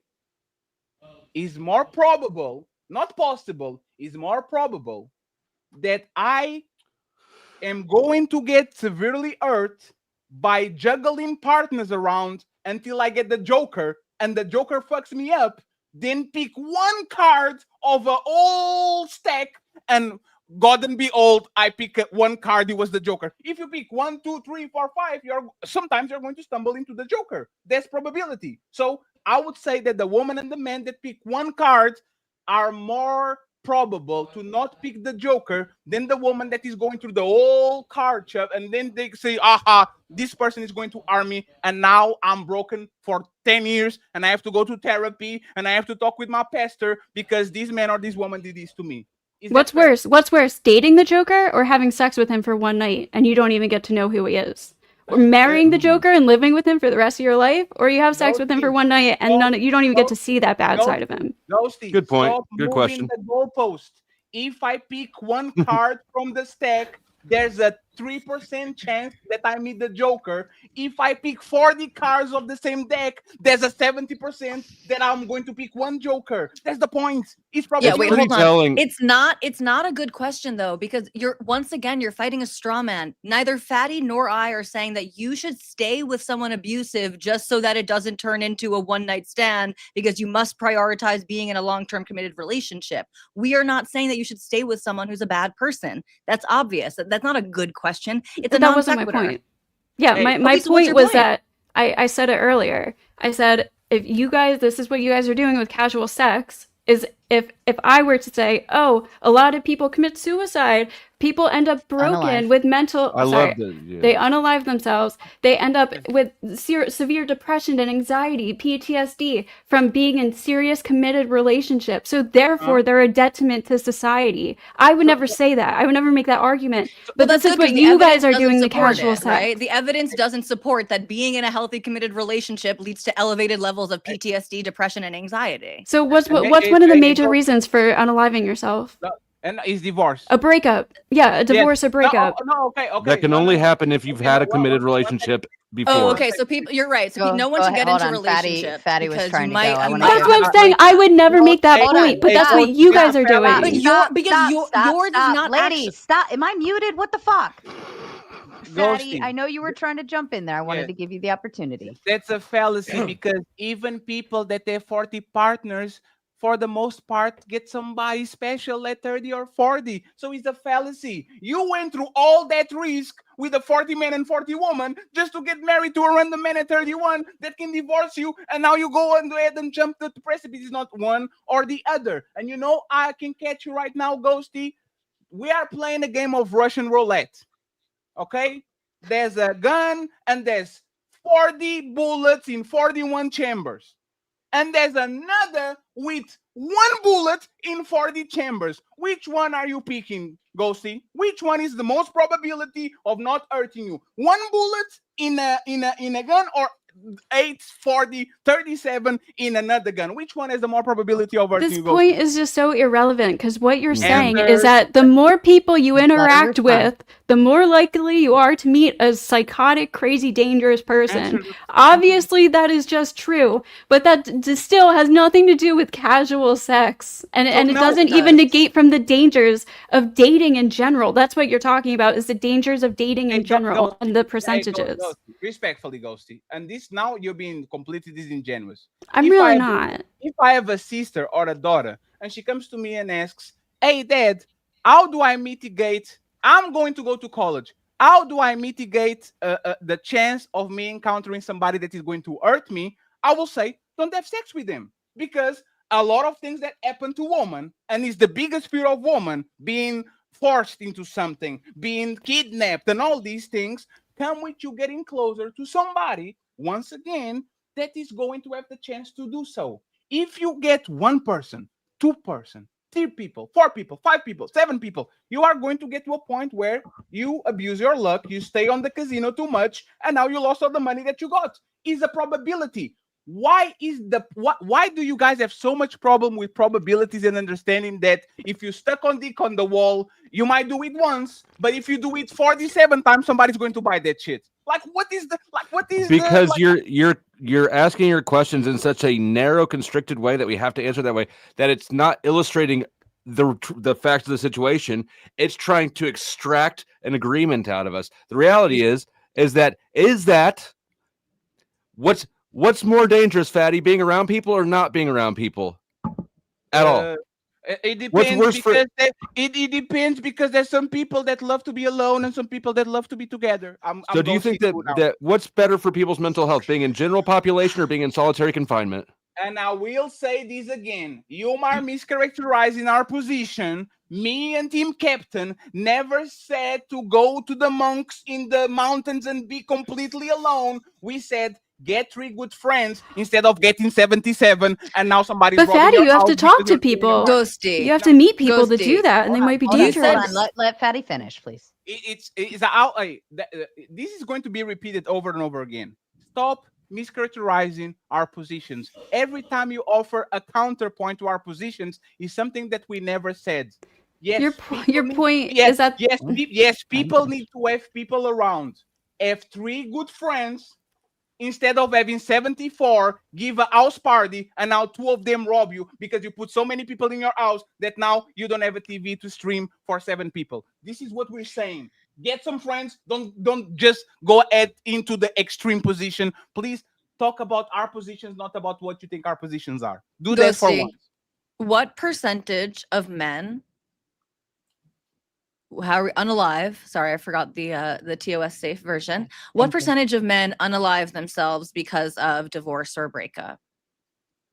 I have no idea. It's probably a super low percent, like under 5%. Really low, right? Exactly. So I agree. Like it's not useful or fair. It's just a gotcha to cherry pick, like you guys are saying, the worst extreme examples, right? So it's a tiny percentage. It's terrible when it happens. But if you're talking about depression and anxiety from being in a committed relationship, that's going to be a lot more common, right?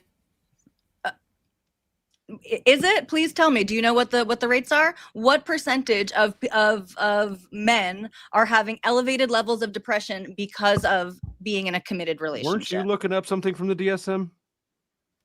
What do you want me to look up? I have it in front of me. I mean, you went and got it to look something up. I don't even remember what it was. It was so she about how they I'm not the one who's looking it up. Characterizing promiscuity and casual sex as a negative risk factor, as a dangerous risk factor. Yes, listed alongside other harmful and dangerous behaviors. Yes, I hear you remaking the claim. What I'm not saying is a lot of sources. So Team Captain has to make her claims. Again, you can just. I have it in front of me, so it's your here. Claims we can too. go She has to do the your source. claims and your claims. Yeah. Anyway, so the number of people who are. Thankfully, the number of people who are unaliving themselves due to a breakup, due to the breakdown of a long-term relationship is very, very low. The number of people reporting elevated levels of mental health issues because of casual sex interactions is very high. It's not the worst thing happening in the world, okay? Our society is not going to end tomorrow because of it. You're right, Dusty. There are other things that would, in fact, be worse. However, this is clearly a net negative. A majority of people, men and women who are engaging in casual sex, are reporting regret and elevated levels of depression, lower levels of well-being and life satisfaction. What percentage of sex partners do you regret? Just average, from the hip. We don't have to make it personal. Then couldn't you just look at divorce rates? Couldn't you just look at divorce rates and the fact that most committed relationships do not stay together because most people who date don't end up getting married in general? Then wouldn't you be able to just say the same exact thing? No, because again, we're not saying that you have to. Relationships aren't that you should have sex within relationships, not that you have to marry the first person you have sex with. I understand that. That's not my point. I'm saying the point is that the majority. You're saying that the majority of people who have casual sex end up depressed, regretting it, blah blah blah. Okay, well, when you look at divorce rates, they're like 50%. Most relationships break up and then lead to problems afterwards, right? So you can make the same argument and say, let her finish, please. People who get married and people in committed relationships relationships end up in worse situations for their mental health, for their life in general, and therefore it's a detriment to society, which But can you doesn't make support that sense. claim? Can you support that claim that anywhere near 75% of people who are in committed relationships are having increase in negative mental health outcomes as a direct response to their sex and relationship life? Anywhere near that level. I mean, I thought the you guys research said says the men unaliving was a big piece from broken up relationships. I thought that was already stated. the majority of people who do that, but her point was that the majority of people don't very do that. low prevalence Oh, rate. I It's a see. very I low see. prevalence My rate, whereas apologies. the prevalence rate for negative mental health outcomes of casual sex is very high. It's above 70% for both men and women. That's But a even very one high prevalence self-deletion rate. is too many. And if We agree. don't That's have, a straw man. None of us are saying that. Hey, and one grape is too many, and you having multiple partners will increase the chance of you getting grape. So you shouldn't be doing it. we should all cut our dicks off. Thank you very much, Flow State, for making our point. It doesn't look like there's percentages that show this, but Ghosty, you Everybody know trans up. Oh my God. Thank you very Go much ahead, for giving Patty. a point. And Ghosty, I actually will engage with you since Team Captain is kicking your ass. I'll repeat it again. Do you know that divorce rates are actually higher for people that have more sexual partners?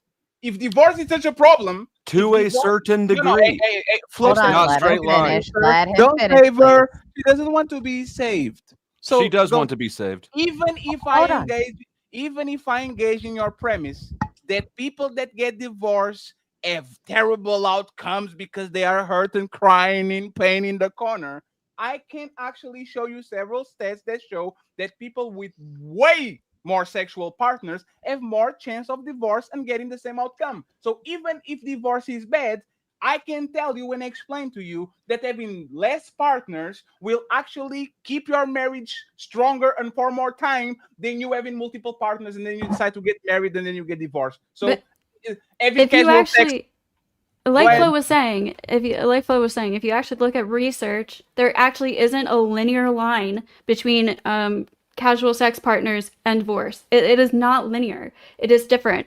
And even if that were to be true, is it really the casual sex that is the problem, or is it that certain personality type who likes to have casual sex? The more they do it, like on the extreme examples, people who are doing it on a very regular basis and doing it a lot, is that the personality type where they're just like not really set for monogamous committed relationships? Is it really the sex that's doing that, or is there something else that's causing that? Can you share my Flo, do you screen? got something? Okay. Yeah. Fatty, I want you to look at these numbers here and see that it's not the way that you presented it is not accurate. That it's the more sexual partners, the worse the marriage. Wait. Woman, wait. Do you see the middle bullet point? That's the important one. No. 1 second, please. 1 second, please. 1 second, please. Didn't Team Captain and Fatty put exactly the number to 9 and above? Wasn't what we've been saying all this time? I'm addressing the claim you just made that the more sexual partners you have, the more likely you are to get divorced. You just want us to debate. Team Captain been saying since the beginning, we are not talking about women with no partners. We're not talking about women with 1, 2, or 3 partners or 4 partners because you had one high school crush and a boyfriend in college and all that. We are talking about 9 and above. And what? Well, then why did you say? Why did you say then something else? Let me finish. And on the thing that you literally brought right now says woman with 10 or more partners were most likely to divorce. Okay? And that's not what you just said. On recent years, so he's literally proving our point once again that not if you have several relationships between 16 and 30, which is the age that you're going to marry, you are going to be distraught and destructed. We are saying that people that have 9 or more partners are going to have worst outcomes, even if they get married. So thank you very much for winning the debate once again. Probably the 7th time that we won the debate today. But you keep going. Thank you very much. I will take that from this dream. That people with way more sexual partners have more chance of divorce and getting the same outcome.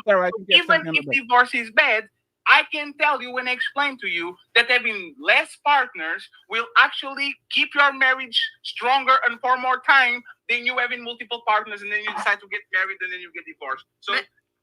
So you said a lot of things there, and most of them were inaccurate. Yeah, demonstrate it. Okay, that's why I shared screen so that you could see the claim that less sexual partners leads to more lasting marriages. That's wrong. There's a sweet spot, right? Also, yeah, I mean, that's the thing. That's what you said. That's what I'm addressing.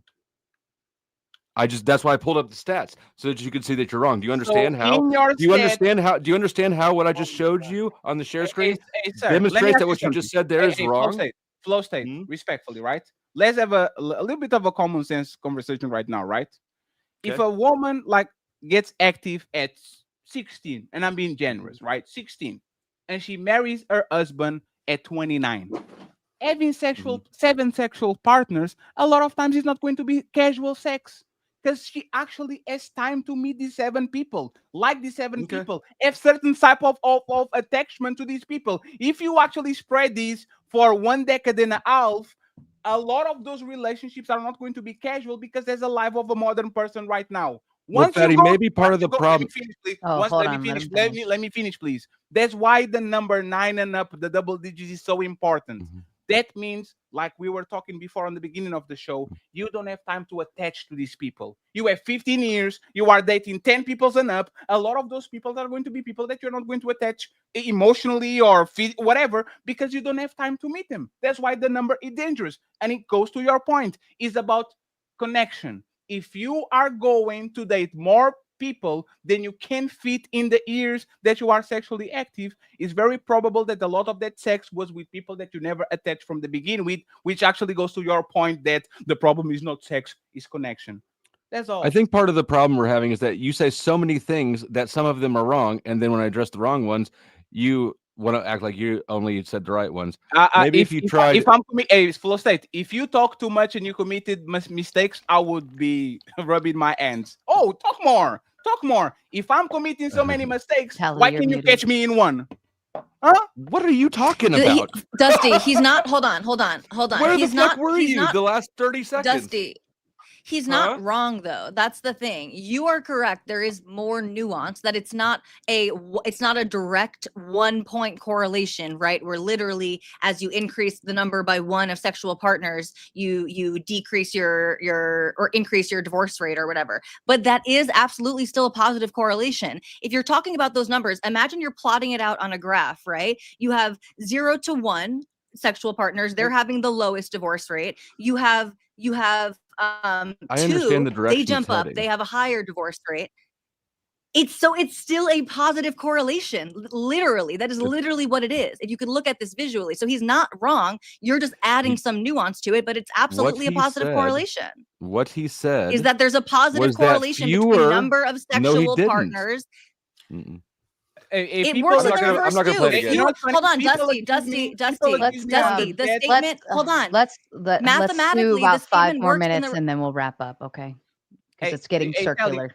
Mathematically, the statement works. The statement works in the reverse. Hold on. The statement works in the reverse too. Okay. This is a correlation. This is a positive correlation. It's not a perfect 1 correlation. If you crunch those numbers, I don't know exactly what the coefficient would be, but this is absolutely a positive correlation, which means you can reverse it too. It means that both A, as you increase your number of sexual partners, you increase your likelihood for divorce, and B, as you decrease your number of sexual partners, you decrease your likelihood for divorce. It's still a positive correlation. It's not a 100% correlation. That's it. I agree, but that's not what he said.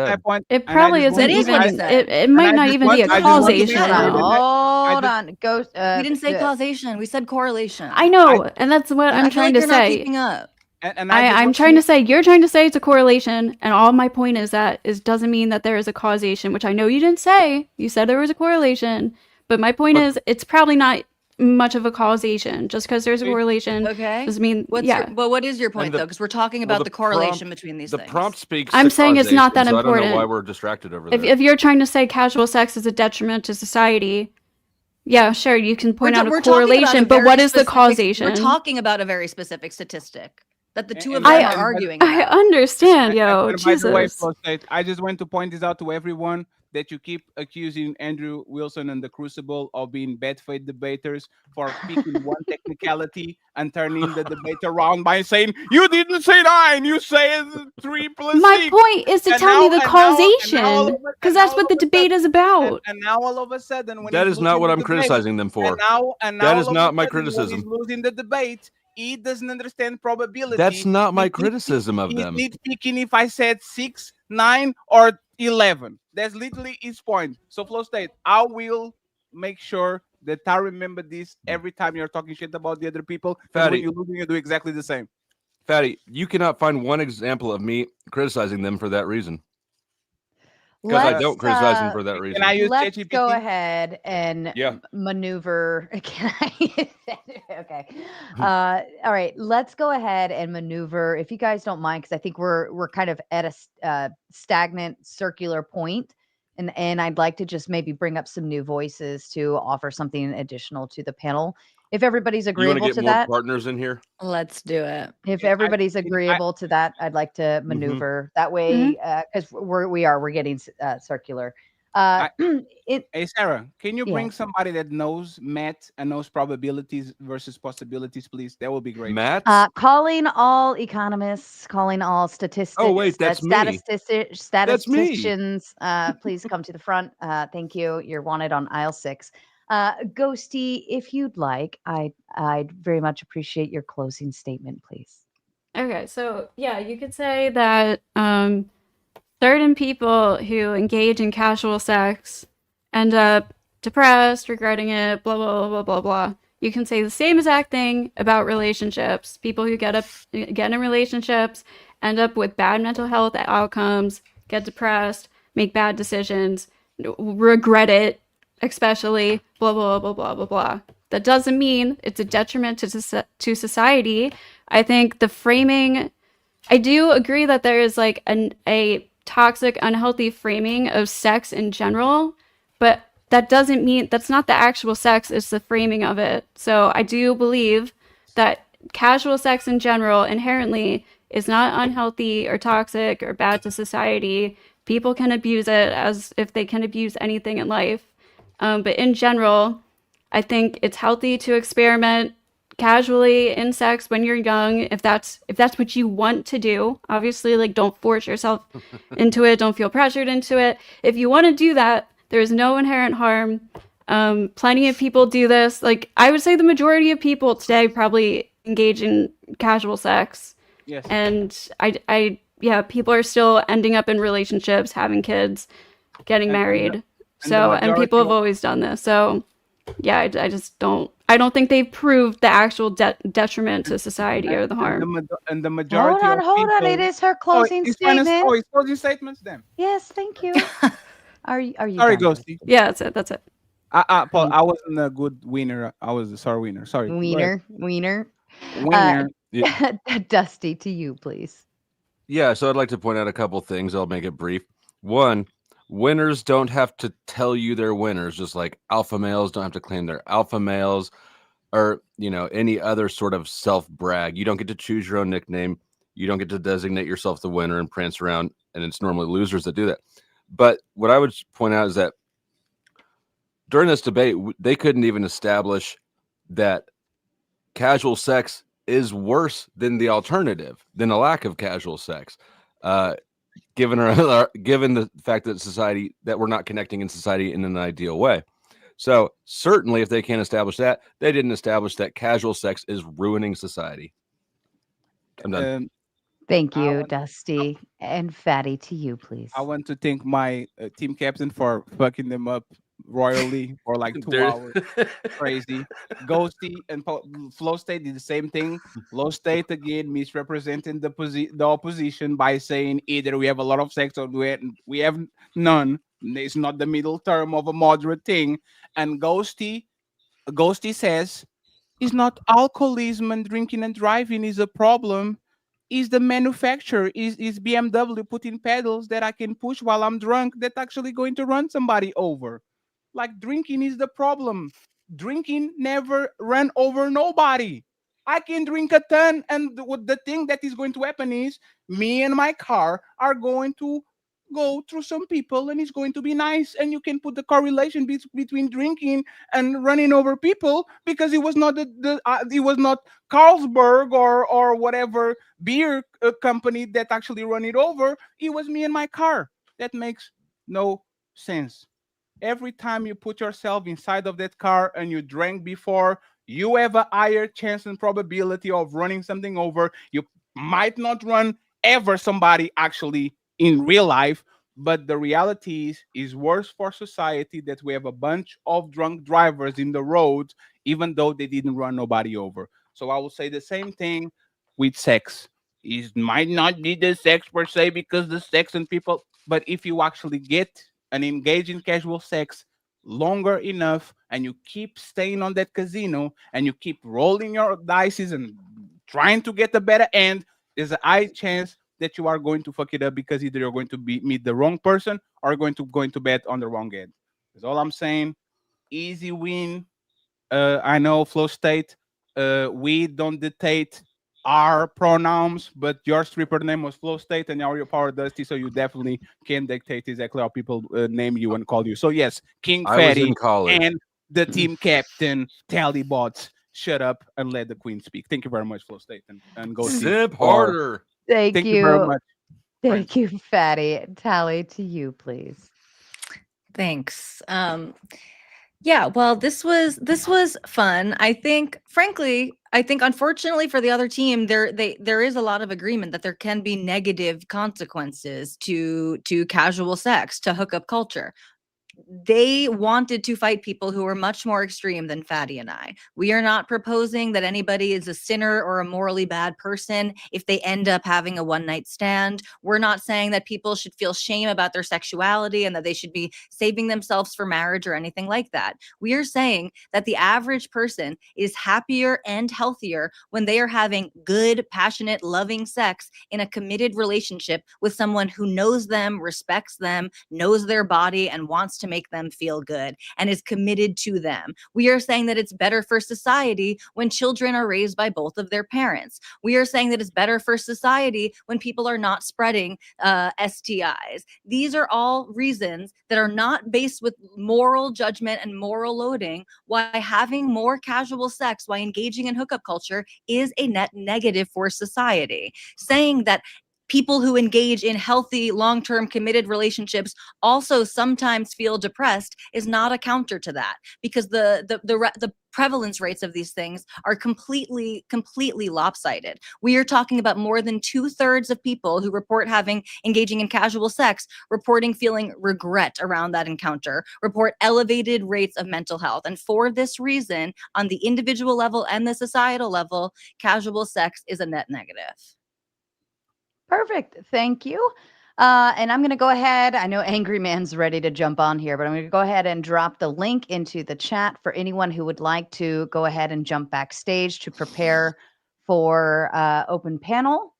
And in the meantime, while you're all jumping backstage, I'm going to go ahead and read through the super chats. Okay. And Tootie Bug sending out a gifted Powder Dusty membership. Shout out Tootie Bug. P. Fletch says, things happen when they're meant to happen. I guess you're having a conversation with Saint. Fair enough. Angry Man's the first one back there. He wasn't wasting any time. Player one over on Fatty's side, I believe, says, ain't nothing casual what I do in the bedroom. Also, I take my wife's money. Tom Carpenter sending the Big 10 to say tax time. Yes, if you haven't paid your mater tax, now is the time to do so. I am the queen of the panel verse, and you must pay your taxes and dues. Thank you. Eugene says, sometimes people get shamed for being promiscuous. Sometimes people get shamed for being abstinent. Any thoughts there? Correct. No, that's not true. There's a reason why we call virgin to men as insults and virgin to woman as actually like compliments. It's not sometimes things is a gender thing. Anyone else have a thought to add? I mean, I think that's not a black and white thing. I don't know. Fatty, we're about the same age. We don't No, want. I'm not sure. You are much older than me. How old are you? 36. Okay, so we're the same age basically. So you don't We look like don't. it. We don't want virgins. I know because you're wearing your little bucket hat. You don't, We you don't don't, you want don't- virgins, do we? If you met a virgin, who's in your dating range, that would be weird, wouldn't it? Yes, absolutely. Yeah, I think people get shamed for both. That's my point. But for sure. right, my response to that is just like, so who's talking about stigma and shame? But it's not a contradiction because you might say that is weird because it's not normal, but I guarantee you the woman with 100 bodies or Mia Khalifa are going to be super. They are going to have the run of the mill of shame, while the woman that is a virgin, people are going to say it's kind of A weird. but they're not 36-year-old going to say virgin about it. is going to have way more baggage. To have No, gone she's through going to that be much of life without ever being fucked. Oh well, So again, you are but telling me- we are not prescribing abstinence, so this is fine. Maybe 40-year-old We're off on virgins a have really tangent. negative outcomes. Yeah, but again, it's just a straw man because we are not It's prescribing. not even a straw man. I agree with abstinence. this comment. We're just off on a tangent. I brought up shame because you brought up mental health, and Yeah, I but was we- trying we to are say addressing the what And concept. actually shame is mental not health. the main driver of mental health issues. We are addressing the comment. and Really? thank you Can very you much, can you Team back up that Thank- claim? Thank you very much, Team Captain, for actually bringing No, me you back can't. to actually our point. We are not How do you want me to saying prove but, that? 1,000 people. However, want- you could prove we, it. we are. We Okay, are well, not how saying- about we talk about all of the mental health issues that are hereditary in nature? can see that it are, in that are sex literally workers. passed down through generations, that people have biological predispositions. It's not just about So, shame. Again, how do we know not if- everything is a Hold social on, let her construct. finish. I Not know everything is not a everything social is a That social doesn't mean that a construct, but social construct have can't be a huge biological factor. predispositions for certain things. predispositions, Not everyone is but just. they normally not need everyone is environmental just triggers. not everyone is just reacting to shame. Two of us know about psychology. That doesn't mean that it's not a huge factor in people's mental health. It clearly is. Yes, How of course. people feel accepted by the rest of their society All right, let's members, move on. how people judge them, how people look at them, that absolutely affects one's confidence, mental health, well-being. All right. Feel regret. Okay. Hold on. People feel regret and have experienced these negative mental health outcomes about casual sex, whether or not it's made public. So it's not even about the feedback that they're getting from other people. It's not about other people shaming them. It's about how they feel after the experience when they are now detached from someone after being intimate with them. Hey, Ghost, who is going Might to be- who is going to the be more culture, shame- whether who is it's going to be- one Puritan second, and Ghost. shameful, Hey, Ghost, have some part in that? who is going to be more shamed? Yes, of course. by society? Of course. Who is There's going- always hey, going to friends, be. hey, friends, Everything hold on. matters Hold within on. the cultural Hold context. on. I might start Did to we be all patriarchal. forget where we are? But again, we Let's- don't live in a stop, puritanical stop, culture. stop, That's stop, the thing. stop. It's ridiculous. Stop. We're gonna move on. Tootie Bug gifting tomato membership over here. Welcome or congratulations to that lucky lottery winner. Tom Carpenter says, have to watch Jax. He's definitely into casual hookups. For the record, Jax is a dog. I'm assuming pillows are at risk. What? Dog, pillow, casual hookup. Okay. Dog's hump pillow. Frosty says intimacy often involves a level of trust people don't get from casual sex relationships. That depends on if you're looking for permanent mateship or if you're okay with just dating to see if. Okay. Anybody have a thought? Okay. Tom sending dono goal number 3. Thank you so kindly, Tom, for kicking it off. Frosty says, if you are someone partnering post-casual sex relationships, you will need to be completely certain your spouse is available to either endure an entire family and or live in an institutional marriage. I just don't know what this means, but I do appreciate the dono. If you're someone partnering post-casual sex. So I'm assuming you start with casual sex and then you need to, if you want to maneuver into a serious relationship, that's kind of comes with post-casual sex hookup and then starting to consider relationship status later. And most people, that's the natural progression. What they did was they either put people married on one side and people putting casual sex on the other side. They never actually got to the conclusion that most of these people that are having casual sex usually mature into a long-lasting relationship / marriage. So it's not one or the other. Okay. Angry man who is waiting very patiently backstage. He's probably punching the wall right now. Absolutely incorrect. Casual sex definitely has a correlation with societal decline. This has already been studied by scholars. It has been. It's a symptom of it, along with decreasing birth rates. The more prosperous a society gets, the more it starts to then separate, isolate, and birth rates decline. Sex becomes casual. All these things are correlated with actually economic systems more than anything else. I don't even think society's in a decline. I think this is all fucking overblown and everything's seriously fine. How much but... you must not do the shopping in your house.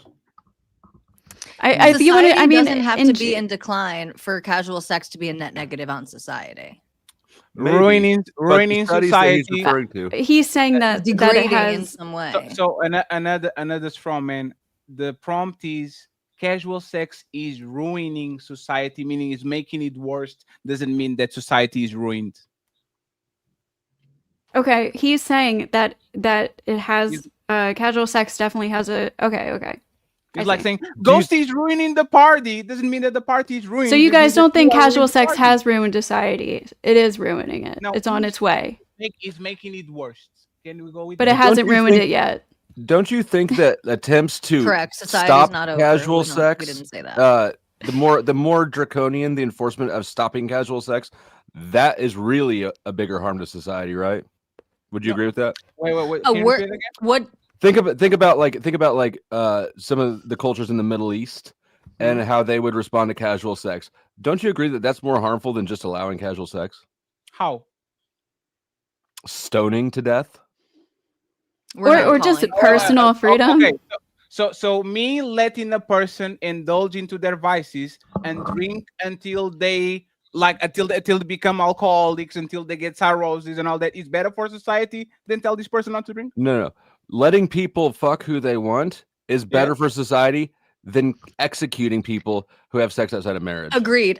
We don't want to We don't want to execute people. We want to convince them that it will be better for them and their community if they engage in less casual sex and engage in more meaningful sex. Hey, team captain, have you ever said that you want anybody to be their head chopped off if they definitely not.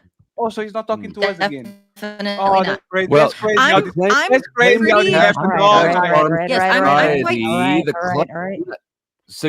quite sexually liberal, frankly. Let me say something they didn't say. So I mean, to be fair, Fatty did say how. Hold on. Be concise and get to the point. Flo, go ahead, finish up, and then we'll move on.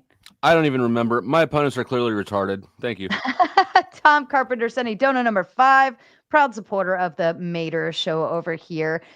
Thank you, Tom. Angry Man says, wow, so X-rated movies are the problem, but casual sex isn't. Shaking my head. Ghosty, this one is to you, my friend.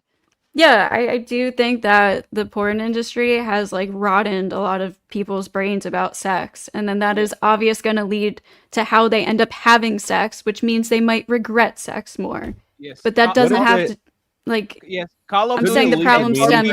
Please let her finish. The problem stems from the culture's mindset about sex. It's not the actual sex. Some of y'all never had meaningful masturbation, and it shows.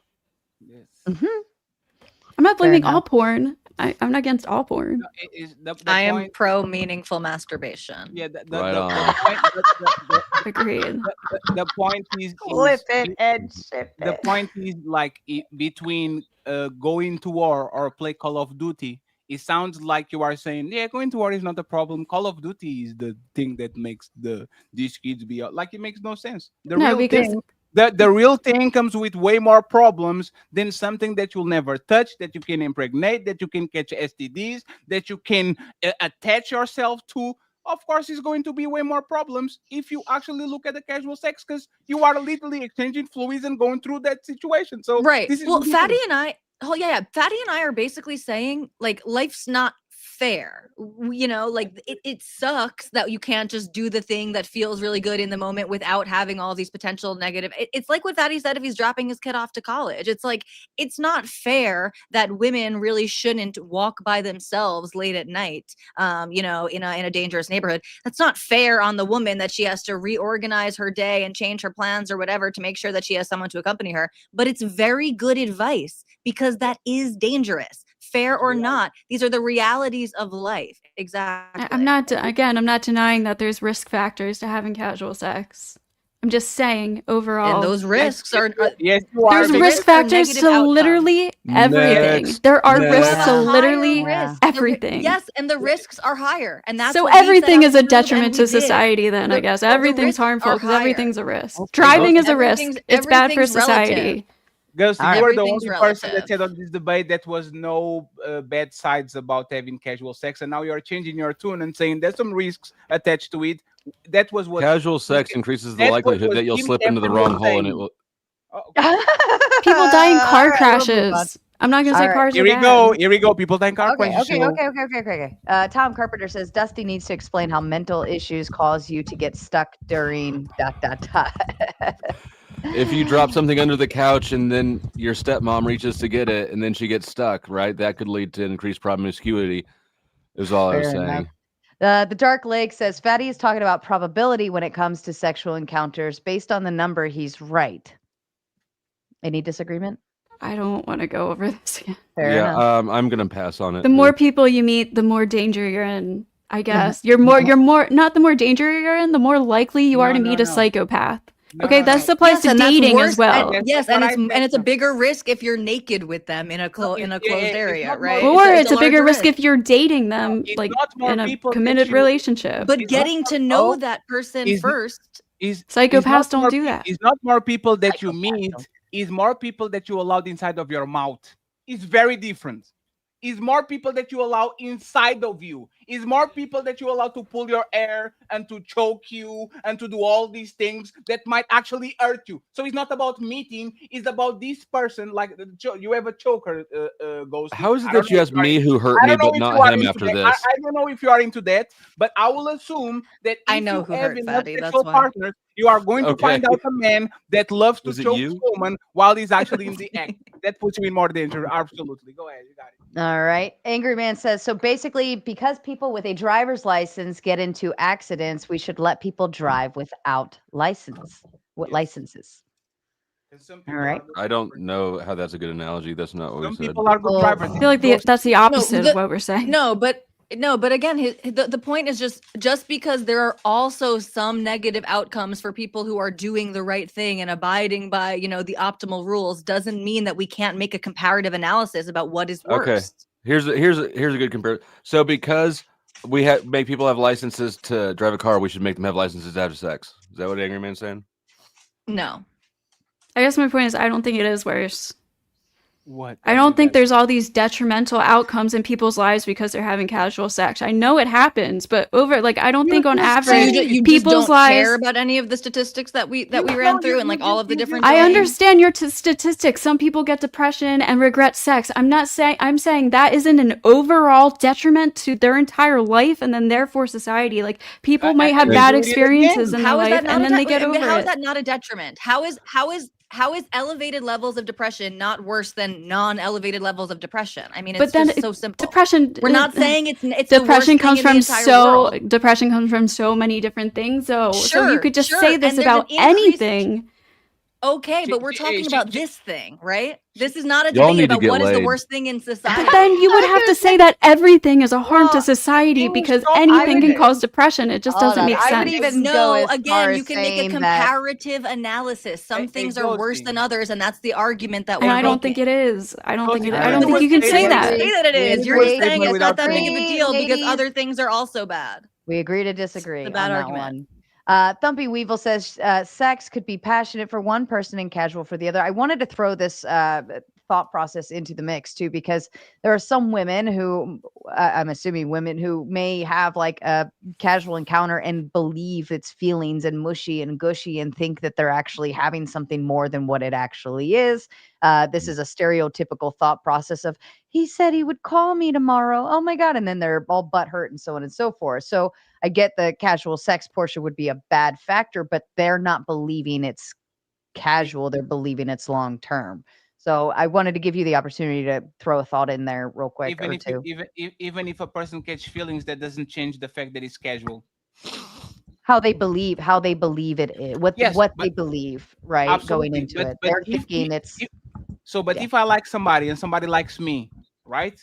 And we know each other, walk in the park, develop a relationship, and she likes me more than I like her, there's not casual sex anymore. Casual sex is, once again, having sex with people that you don't have a level of attachment to it, or you met last week, or somebody that is you are not sure if you like them or not. So if a person catches feelings and the other not, that doesn't change the fact that it's casual sex or not. Maybe not. Okay. Let's see. T and JP says hit and run, keep it moving. Thumping Weevil says people have also married psychopaths. That's an excellent point. It's not always strangers, so on and so forth.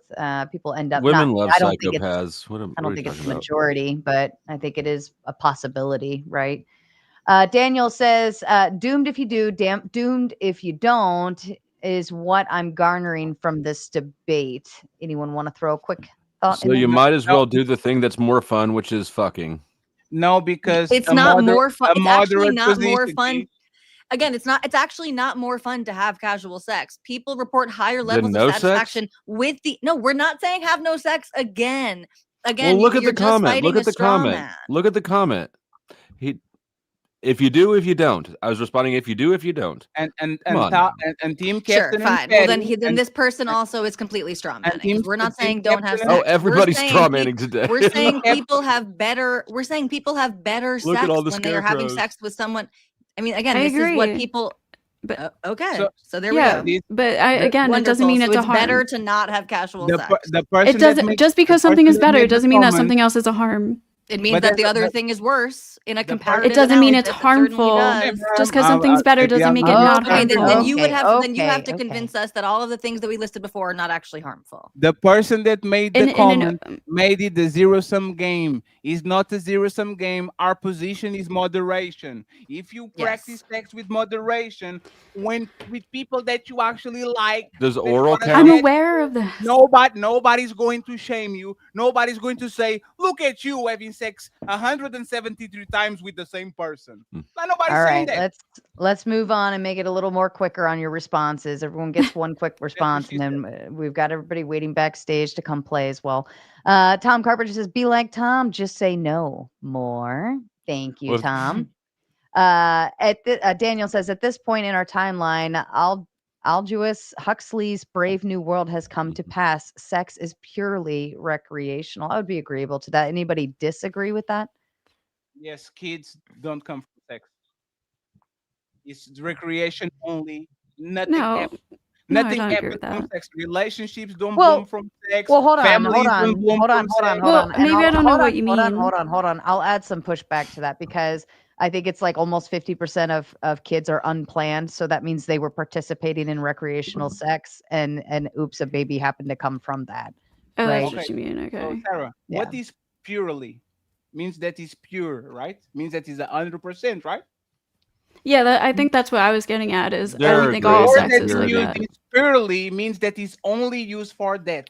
So the answer there are grades not, of purity because sex leads to other things other than just recreational use. We are not even dolphins. Sex has other things other than recreational use. You use it for a lot of things, even today in society. And women use it to extract money from men. So don't even get me there. Yes. Give me all of your money, apparently. What exchange are you setting up there? The imagination. The Trib one says, are people having more sex with multiple people in their lifetime because it's more acceptable today? Or has it been happening and we know about it more because there's less shame? I would even go as far as saying we have the internet showing us these things. It's also you're around more people in general. Like people before they had cars, horses, it was hard to even like get out and meet the majority of people that we have access to meeting to today. Gonna saddle up. Okay, so wait. So you guys, hold on. So you guys co-sign? You guys co-sign Trip's comment? Is that what I'm hearing? It's likely that Trip's more people comment. have more sex today. That's not to say that people didn't have a lot of sex back then. Hold on. Yes. I don't co-sign Right. So, it. I don't you know are one way or the co-signing the other. second part that it's been happening, but we know it more now because there's less shame. Is that our Ghosty? Are you co-signing that at least? It's been happening. Oh, go ahead. But people talk about it more. No, I'm saying it probably is happening more today, but people are also talking about it more. Yeah. Why? Why are they talking about it more? Yeah, because there is less shame and stigma. That doesn't mean that there is no shame and stigma. So exactly my point then. Again, no, there is still shame and stigma. There's just less of it. We've seen a decrease in shame and stigma, and we have not seen a decrease in the associated negative mental health outcomes of casual sex. So the stigma has gone down, and yet the negative outcomes remain. The risk for STDs remain. The risk for unplanned pregnancy remains. These are physical health outcomes. I feel like and you're again, sort of the playing negative fast mental and health loose outcomes, with your claims and your data. How? We can just go through the ones that I started with at the very beginning. I'm not asking to see your sources. Did you actually look at data that shows that the mental health outcomes have remained consistent over the past 100 years or so? I doubt it. I did not look at a source. No. First of all, I did not. You're correct. I did not look at any sources of the mental health outcomes from 100 years ago. But are you saying that you would expect to see a decline? You would expect to see that decrease commensurate with the decrease in stigma? I mean, because then we can look that up. That's a question that we could get. Granted that we're both shooting from the hip and completely speculating, I would think that yes, there would be less. There's probably more casual sex now, but less negative outcomes per incident. Like if people were having casual sex 100 years ago, they were probably. But I'm purely speculating. I'm not going to like stand on that. That's not where I'm making my bed. Okay, so that higher would levels of depression. But the ceiling there, we're pretty close to the ceiling because right now the rates that we're seeing are upwards of 75%. So the rates would have had to be like 90%. Then you're saying when the stigma was higher of people reporting these negative mental health outcomes. That has nothing to do with the sex itself. It has to do with science. And has to do too with the fact that condoms are readily available to everybody and anybody that wants them. So people are actually more protected. There's nothing to do with those things suck. Or it's because nobody knew about it. Yeah, no, then maybe it didn't affect us much too because nobody else knew. You could probably look at a correlation between teaching safe sex in schools and abstinence and all those things in the education system, teaching them how to use condoms, so on and so forth, and then a rise in casual sex. I think that would be probably telling to kind of where that spike hit. Trib One says, I personally think people were boning a lot with a lot of people and just weren't kissing and telling before. I think it's better to be honest and open. Fair enough, Trib. That seems unlikely though, because again, especially if we're talking about times before we had condoms and birth control and stuff, people had to actually face the natural consequences of sex, and so it's much harder to hide that you're having casual sex. So it's very unlikely that people were secretly going around, women were secretly going around having sex, unprotected sex with 10s and 20 men at a time, because they would have been getting pregnant and incapacitated in these. Well, yeah, I already said there's less people to meet back then anyways. I agree people are having more sex today. Is the lack I'm of responding to the comment on the screen. I'm going to turn on my volume again because probably nobody's hearing me again. So it's about consequences, like Captain said. Is every time like there's a reason why our grandmas had 12 kids and we have one, because sex usually, if they added enough times, we're going to lead to pregnancy. And it's the fact that we lived in a village, so everybody knew about everybody, so you can only fuck 2 or 3 people before getting a terrible reputation. Now, for the first time in history, People are meeting each other from miles away, from other cities, from other schools, from other countries, and they have the chance to actually spread around. All these women are not having sex with the village. They are having sex on the next school, on the next work, so they actually can have more partners because they are not going to get the reputation for it. Okay. Teletubbies are ruining society more than global warming. Global warming is more of a negative on society than casual sex. MAGA's lack of accountability is ruining society more than global warming. There's a lot built into that. If anybody has a response, if not, I'll move on. We have two more. Yes, pass. I thought it was climate change, not global warming. It has to be climate change because global warming didn't actually come to pass. Trib says, for the anti-group, is casual sex about not wanting a relationship with a partner or someone just not ending up in a long-term relationship post-sex? Is I think this it for could be us? both. I think Yeah, that was a no, I point think it was I made earlier. yeah. No, and we answered it earlier. It's the former that we're talking about. We're not blaming people for relationships not working out. We're not saying that you have to stay with someone, because you get into a relationship, you need to stay in a relationship with someone. We're saying the intention of having sex with people that you have no emotional connection to, you might not even have emotional or romantic interest in, just having sex for the sake of having sex. That's what we're So you're saying criticizing. people need to stay in bad relationships? No, that's not what she said. You know It's that I just said the exact opposite, right? Are you making a it's joke, about- Dusty? Okay, he's making a joke. Crazy. God. Okay. And final one for the night. Good one. And if you have a membership, go ahead and hit that meme because Chuck says, all I know is I'm fucking the moderator. I love you, Chuck. All right. I believe it is time to open up the panel. Anyone hanging out backstage, feel free to hit that restream button and collect your credits on your end so that you can shine this light over to your own audiences. You are more than welcome to do so and have some fun with it too. Let's go.